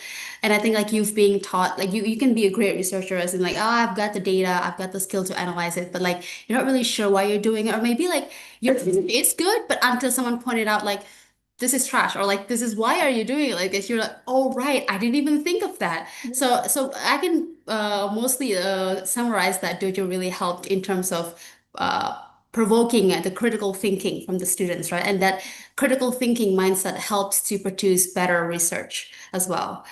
Okay, how did Dojo contribute to like supporting a system that help you stay on track? Or like, especially when you're doing a research, you find like, oh, there's a block or there's challenges that you face along the way and your motivation kind of dropped. How did Dojo contribute to that? To that, like, do Dojo also help you become more empowered? Or like, can you share a little bit of your story in terms of that? Yeah, but actually, I started to stop looking at the criticisms as a rejection. So now, whenever I get any revisions from the reviewer, I know that sometimes the reviewer can know the answer, but maybe during some writings I didn't clarify. As I mentioned before, that no one can understand whatever you do. You are the researcher, you are working on your research for many months, and you will be the responsible for all the things that you do.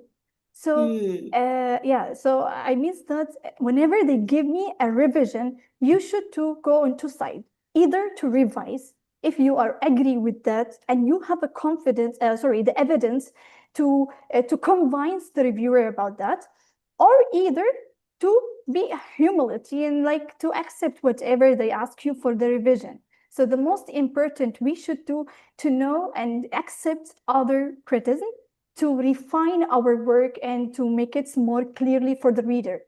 I see. And I also think talking about like dojo and creating an environment where it has positive psychology and personal empowerment as one of the cultures in dojo. I think you should not take revisions, or you should not take uh, rejections or like being commented as like a personal attack. More like, okay, this person genuinely is curious about what I'm researching. It must have been something that I, should be better at, or like should refine. And I think dojo also builds on that. Would you agree? Like dojo also builds on that personal empowerment, that positive psychology that helps kind of tough us out. Yeah, Almost. of course. Yeah. Yeah. Yep. Okay. Now for these potential Dojo 3.0 participants who are here today, what mindset should the new participants bring on day one so that they can truly benefit from the program? Like, is there any advice that you would kind of give them as someone that who experienced all of this and someone who successfully experienced this? Because I think you won it, right? You won some tournament, I think, if I'm not mistaken. So. Yeah, so new participants should come with the two main things, humility and courage. Humility to accept other questions, they will criticize them, and how can you answer? And the second thing is courage. How can I defend my idea and convince others? But be sure that you should not be in a mistake, like also to do like it is. See, all of us, we come to dojo to defend our idea. However, it is not a problem if we learn and improve it. So this is the main thing. Put your ego out and just go inside and try to defend your idea. Actually, dojo is a place where you can, it's like a grow environment rather than, so you can, it will help you to improve your idea more. Yeah, picking back on like the whole personal empowerment, not taking anything personally. I think those are applicable by any type of work you do, whether it's like science or not. I think sometimes when you're working, then you receive something that's not really like a criticism, but you have to be like professional in terms of, okay, this is not anything about me personally, this is about the work. And I totally agree about that. Last question for me. If you could redo the dojo experience as a whole, what would you do differently to, for example, accelerate your progress toward publication? Or maybe there's nothing that you would have changed, like it happens the way it should have happened. What do you think? Maybe if I could review the dojo again, I will refine my research questions more, read it again and again, and make sure at the end, did they answer? Go to the conclusion and see, did you answer your main question? I still remember Dr. Edward, when he comes and he read our conclusion, then he said, you are doing a difference between male and female. However, I am not seeing at the conclusion that you give me conclusion about male and female. Yeah, I give in general about depression, but yeah, when I read it again, yes, I didn't answer my research question. So read your paper once times, two times, three times. And as I remember, Dr. Anuraj also, he said sometimes he will read it 50 times before you submit it. This is the most important things, and try to make the styles of the critics two things. And one of the important things I want to advise it is that the collaborations in the team. From this side, I can say thank you to Sylvia, my teammate, how we did during the competitions, how we divided our work together so we can defend our paper according to each of us strengths. So we divided the responsibility for each of us. And that's the most important about the collaborations in the team.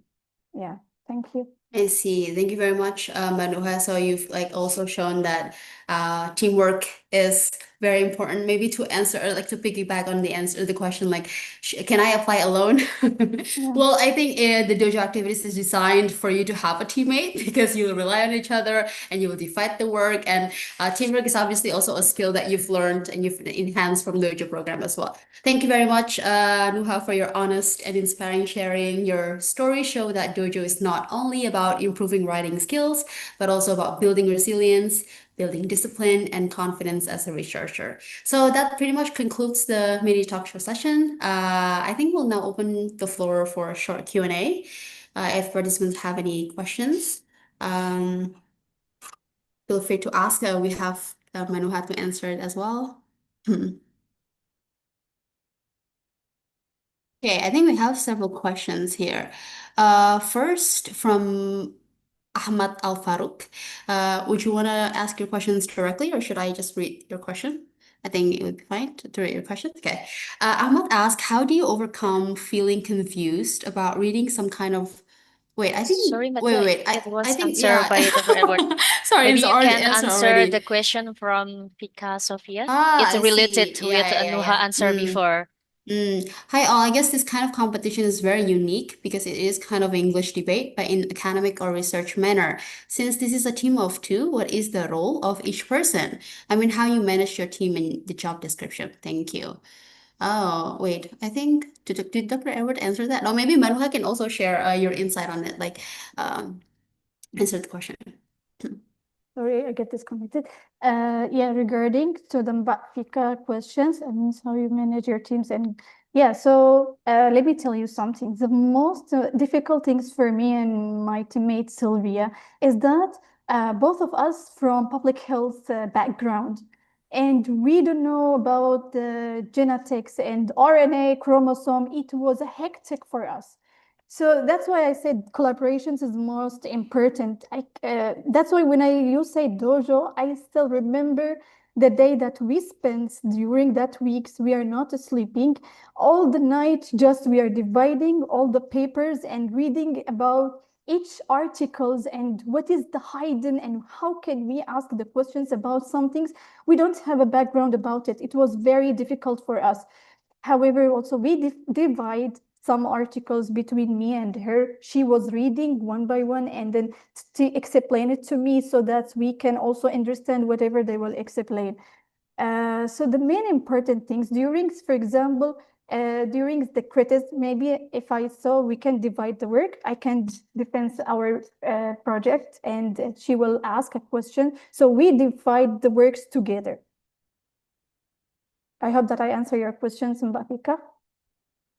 Thank you very much, Manuha. At least from my point of view, I think it's pretty clear. Is there any other questions?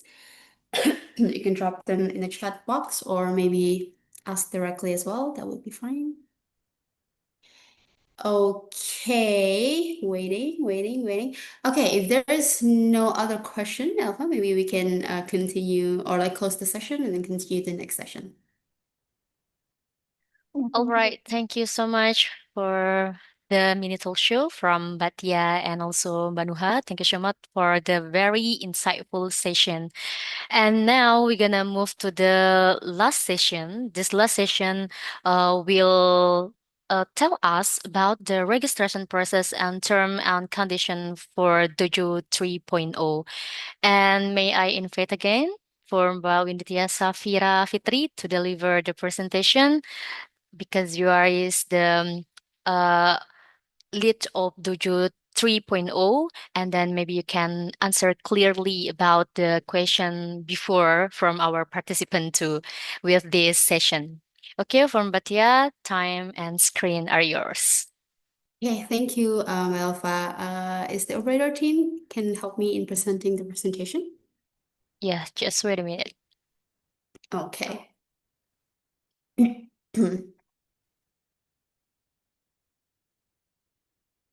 Okay, since it's quite late in the day, I'm gonna try to keep it as short as possible.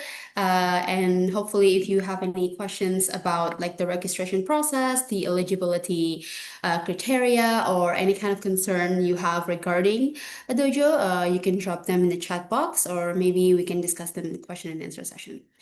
Next.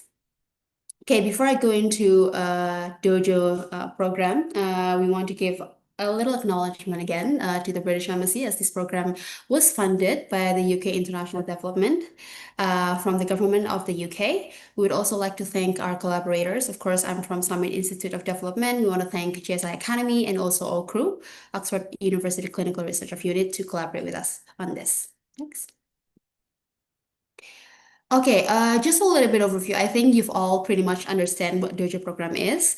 So Genomic and Science DOJO is a capacity building program that aims to accelerate high quality genomic and biomedical research in Indonesia through immersive practice driven training.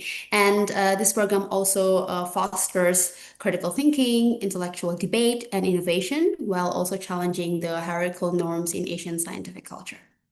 Next.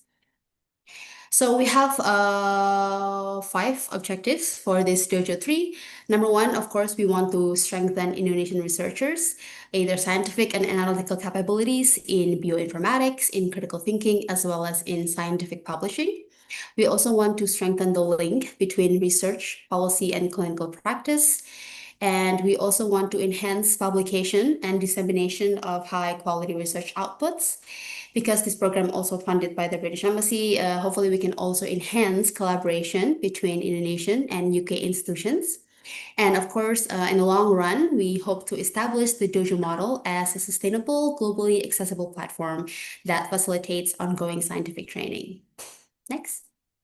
Now, you must be wondering, what are the activities of the Dojo program? So basically, right now we're having a webinar, right? So the launch webinar is designed to introduce what Dojo program is to the public, and then it also serves as a platform to provide an overview, to engage and promote to potential participants, and hopefully to answer any kind of questions that you have about Dojo. And then after that, we have the Shinjitsu class.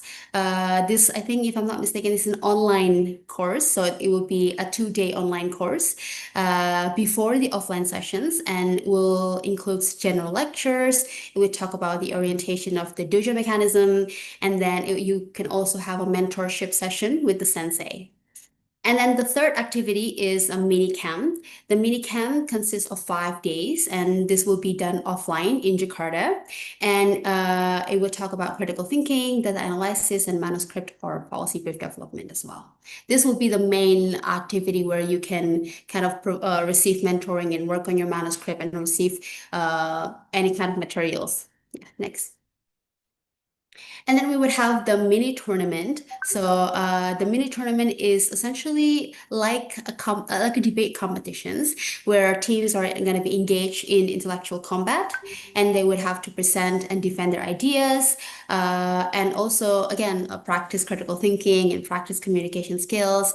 And this will also serve as a qualification rounds for the grand tournament, meaning that not all the teams that pass the mini tournament would go to the grand tournament. And then the grand tournament is like the peak of the dojo activities. It's like the 1-day event where all the teams that have passed for the mini tournament will face head to head in the grand tournament. And it can also serve as a selection process, with the top 16 teams earning a spot in a final workshop. And the last activity is the Genomic and Science Workshop. So this is a 4 days intensive session that focus more on the data preparation, the analysis, as well as scientific writing. And also the teams that will undergo the workshop are only going to be the teams that have passed the grand tournament. So this is only top 16 teams. And the goal of the workshop is to produce tangible research output, such as manuscript, journal articles, and other forms of scientific communication. Next. Now, this is the participants' eligibility. So I think there's some questions earlier about like, can I apply alone or myself? And I've also been received a lot of questions on like, what about if I don't have a team? So Dojo program only opens for teams actually, and the teams must consist of 2 people. And the education background qualifications, at least we expect participants to hold a minimum of a bachelor's degree. And they should clearly demonstrate a strong interest in research related to genomics, to medicine, biomedicine, biology, and public health, especially with prioritized topics that relates to human as well. And commitment is another big thing because Dojo is quite long, like it has weeks or like in different months sometimes. So we also expect participants who are able to commit to the full participation of the Dojo program and workshop and able to attend all sessions. And we also expect participants, as Dr. Edward mentioned, who's currently engaged in active research or has data at least, or completed research with enough data so that the data can be developed and ready to be published at the end of DOJO program. And ideally, we will also be looking for participants who are already drafting a manuscript, or at least they have a clear vision of what they want to research, and they have a definite intention, I will publish this, or DOJO is definitely very good to have expect people to have that kind of motivation. And also, because again, the DOJO program will be conducted all in English, so we expect at least the participants to have sufficient English proficiency to read, to write, and to communicate effectively, is willing to participate on all program activities. And if you have any prior experience to academic publishing, that could also be an advantage as well. Next. Now, what would you get from joining DOJO? First, of course, you will get access to a fast-growing scientific network, both nationally and internationally. And then, of course, you will get enhanced knowledge and skills in genomic and data analysis. You'll get mentorship support. You also, I think this is quite the selling point, the opportunity to receive funding support for publication in a Q1 or high-impact journal. And you'll get options, usually like funding to publish journals, or maybe opportunity to attend national or international conferences. And you also get a certificate of completion and DOJO merchandise like t-shirt, or what are the merchandise? Like, we can discuss it later. There's t-shirt, there's I think mug as well. There's a pouch. There's also maybe cute little stuff throughout the DOJO program. And then for accommodation and round trip flights, it will also be covered, especially if you all come from outside of Jakarta. There's a lot of questions from participants asking me previously, like, what if I'm not living in Jakarta right now, and the offline events will be in Jakarta. So don't worry, the flights and the hotel accommodation will be covered, as well as the local transportation while you're in Jakarta. It will also be covered as well. Next. Now, you've known the benefits. Now, I think it's pretty important to also be transparent about what we expect the participants to produce. So there are three main things that you will produce in this program. Number one is PowerPoint presentation. So participants must prepare a PowerPoint presentation in advance to deliver a 3-minute presentation, because as I've explained, there will be an online session, online Senjutsu class. And in the online Senjutsu class on the day 2, you will be receiving mentoring session. And in the mentoring session, you'll have to present a 3-minute presentation, and then you receive feedback about it with your mentor. So I think having a PowerPoint presentation in advance is very, very important. That's number one. And number two, research poster. Participants are required to submit the first draft of their research poster before day 1 of the offline class. However, any revisions during the minicamp must be resubmitted again as an updated version as well. And then for the last one, the scientific product, after you've all finished the DOJO activities, the Senjutsu tournament, going to the workshop, at the end, participant must produce at least one of the following: either a draft manuscript, a policy brief draft, a conference paper, or a presentation. Next. So this is the schedule for DOJO Cycle 1 and Cycle 2. We are currently here in the 13th of February in the webinar launch. And then the plan is to announce the selected participants at the end of March, so 30 and 31 of March. And then we will start the first activity, which is the online Senjutsu class for Cycle 1, the end of April, so 20 to 22 of April, and then having the 5 days of offline sessions in the 26th and 30th of April, and then having the mini tournament for Cycle 1 in the 30th of April. That's for Cycle 1. And then Cycle 2 will happen in the next month, which is in the month of May. So we'll again start with the online Senjutsu class. It will start at 11 or 13 of May. And then the offline sessions will follow the next 5 days, which is 18th to 22 of May. And then the mini tournament will happen at the last day of the offline sessions from Cycle 2. And then all of the participants that have passed the mini tournament will go head-to-head into the grand tournament, which is going to be planned to be held in 23rd of May. And then the top 16 teams that will pass from the tournament will go into the workshop and will face intensive training on their scientific writing from 23rd until 26th of June. Of course, it's important to note this is a planned schedule. We plan to adhere to these dates. However, if there are any circumstances that require adjustments, we will definitely inform all the participants as early as possible. Next. Okay, so I'm sure you already read, hopefully you've already read the flyer and maybe skimmed the registration form if you're here, but I'm gonna recap what the registration process will look like. So participants are required to submit a concept note as part of the registration process, and the topics or the focus area of the concept note can include topics like genomics, medicine, biomedicine, biology, or public health. So it's important to note that even though the name of the program is Genomic Science Dojo, it's not only about genomics. If your research is also about like you're coming from public health background, you can definitely still apply. I think Nuha from last year alumni is also from public health background. The concept note should be written in English, and we already provided the guideline in the registration form. And then the manuscript draft in Dojo sessions and the workshop should be an original piece, not should be, must be an original piece that has not been published before. And following the competitive selection process, only up to 48 teams that will be invited to participate in the Dojo Minicamp. So there will be 48 final teams that we will invite to the Minicamp and all the activities that I explained earlier. Next. Okay, so this is just an overview on like the terms and conditions because we comply with Indonesian law number 27, 2022 on personal data protection. Participant must uphold a safe, inclusive, and respectful environment for SEAH policies. Our recruitment process also ensures fair selection, embracing JETSI principle, gender equality, disability, and social inclusion.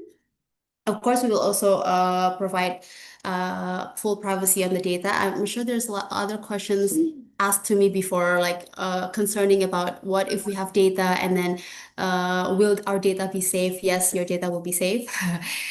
For the changes to terms and conditions, the organizer reserves the right to make changes to these terms and conditions, and participants will be notified any changes.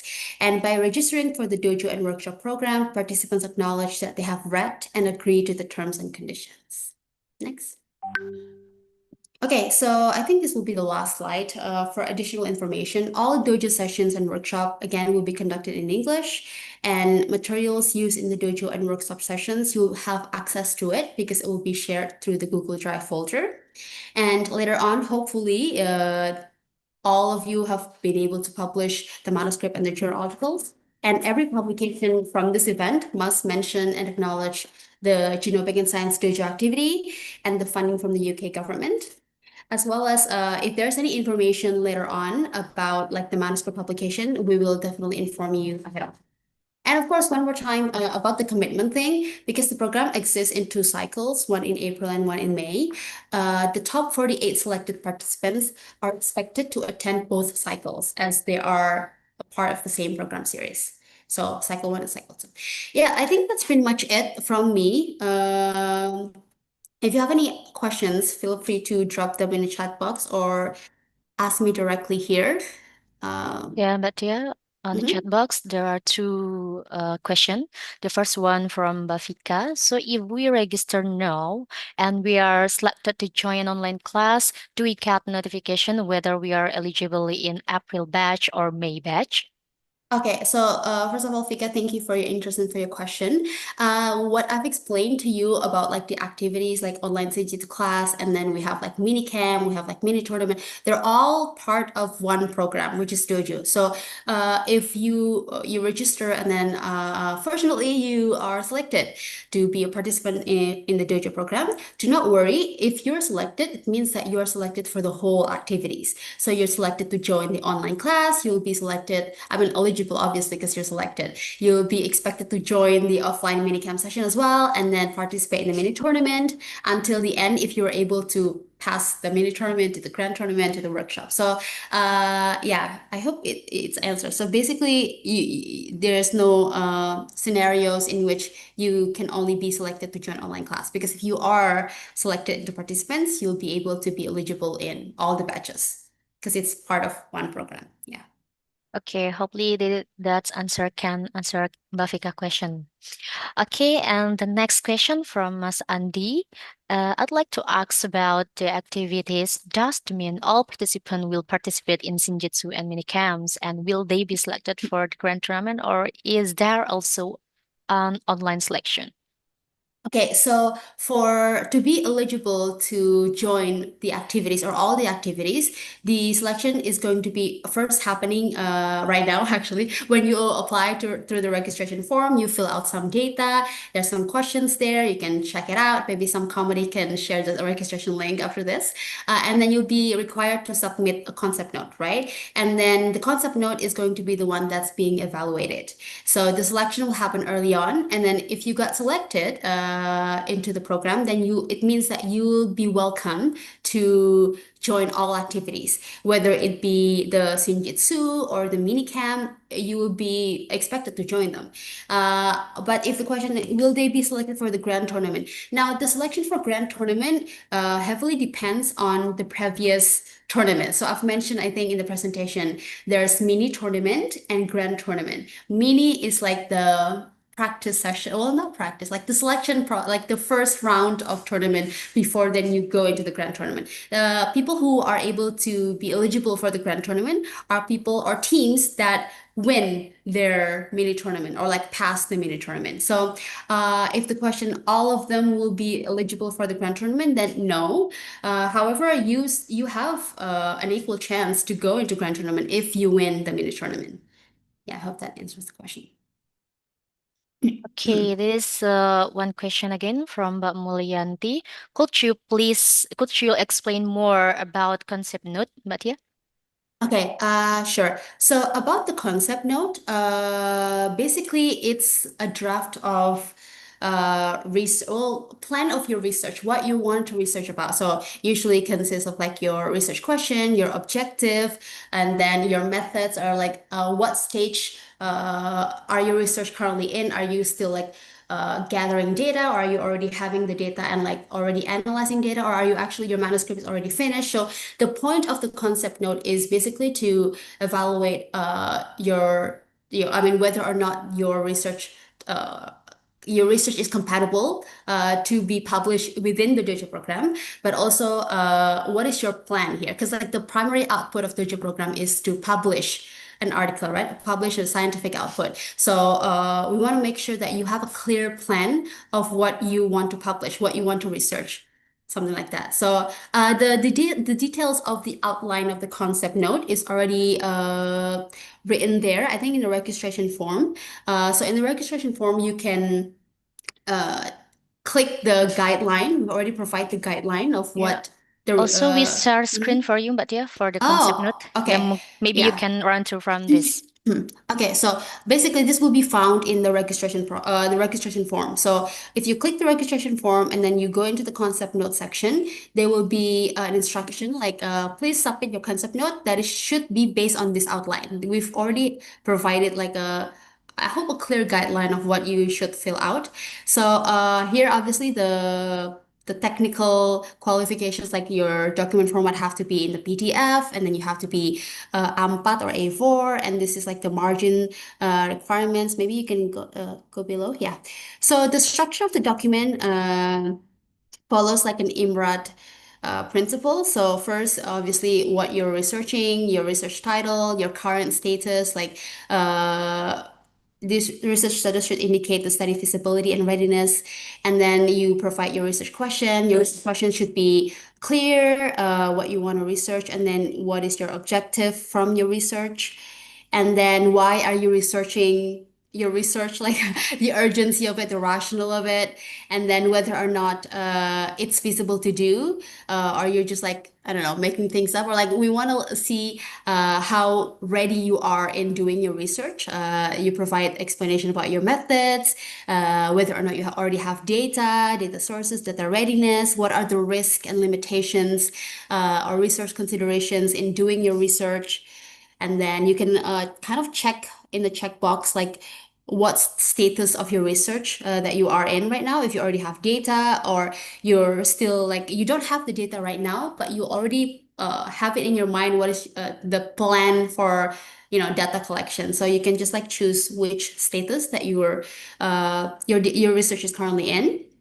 And then for the expected result, it's just like like a hypothesis, like what is your anticipated outcome and contributions of the research that you're doing right now.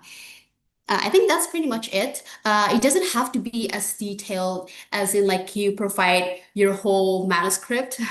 I think the point of having a concept note is like we want to see what you're researching, whether or not you have a plan, you're ready in terms of like acquiring and having data. Because again, the end point or the end result of Dojo program is to be able to publish an article or a journal, right? And we want to select participants who not only have the enthusiasm to publish, but also have a clear and feasible plan to do it as well. So yeah. Okay, thank you, Mbak Tia.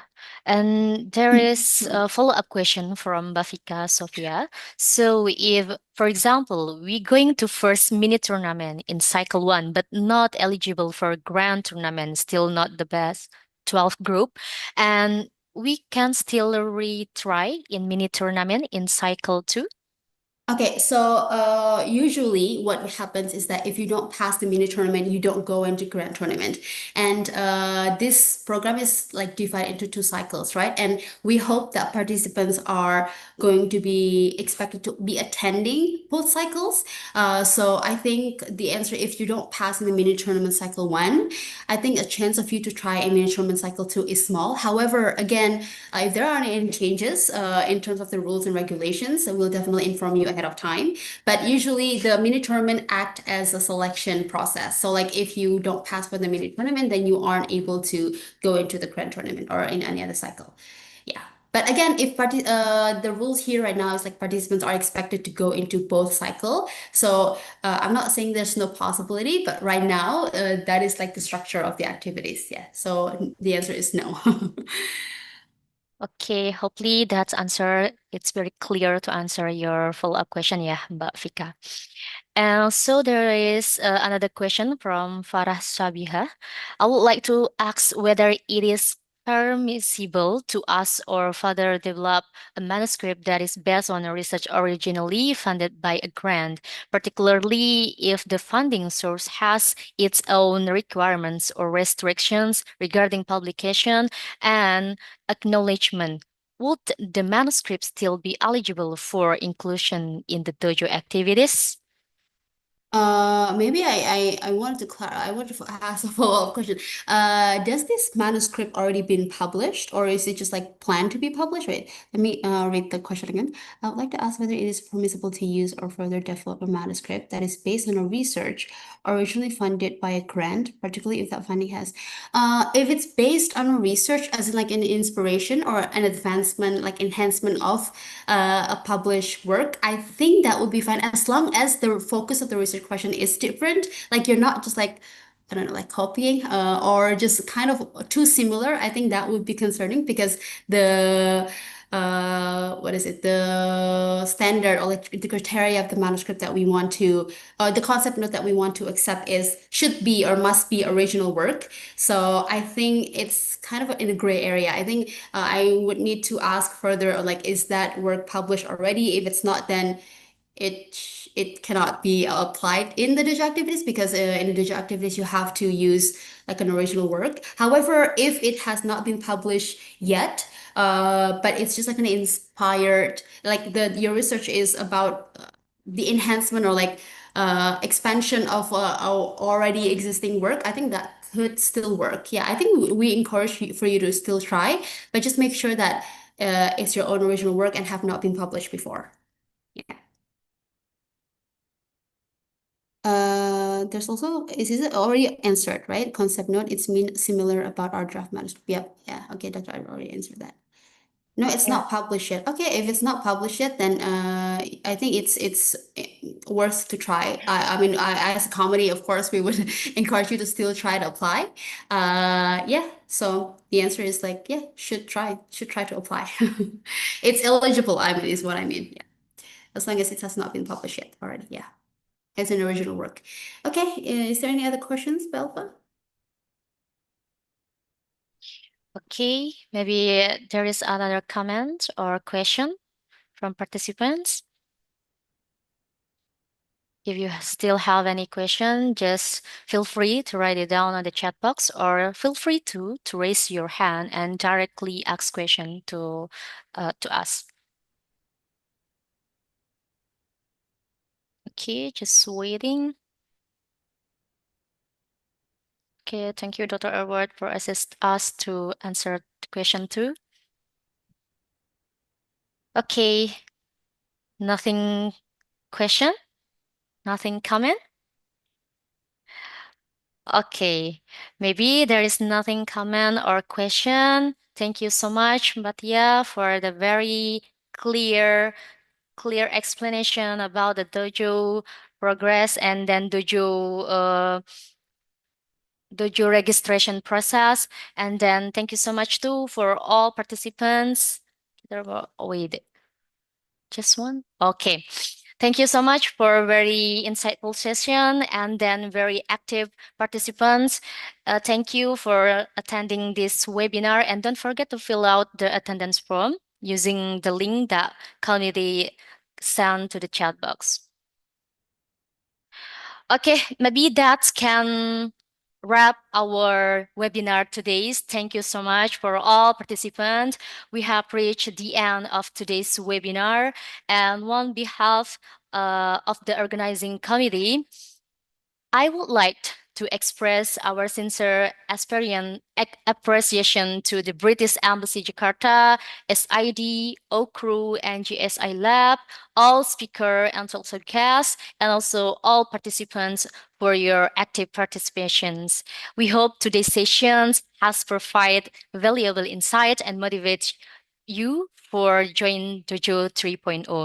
And don't forget to register your team to join us in Dojo 3.0, and also follow us on social media for the latest updates about Dojo 3.0.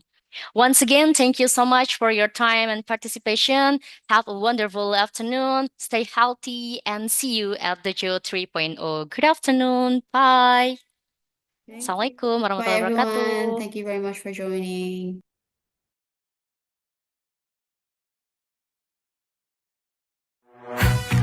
It is a really good platform to grow, to develop our research idea. For me, this event is revolutionary because we as a scientist can meet with a lot of people from different fields that we can connect.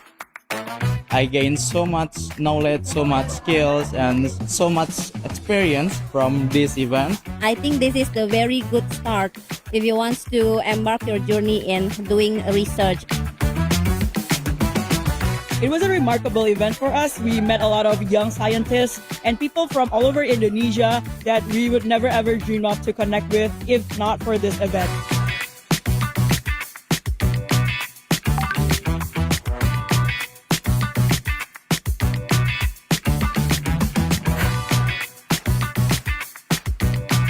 Thank you for arrange this genomics dojo. It really helped for the junior researcher like us. Thank you so much.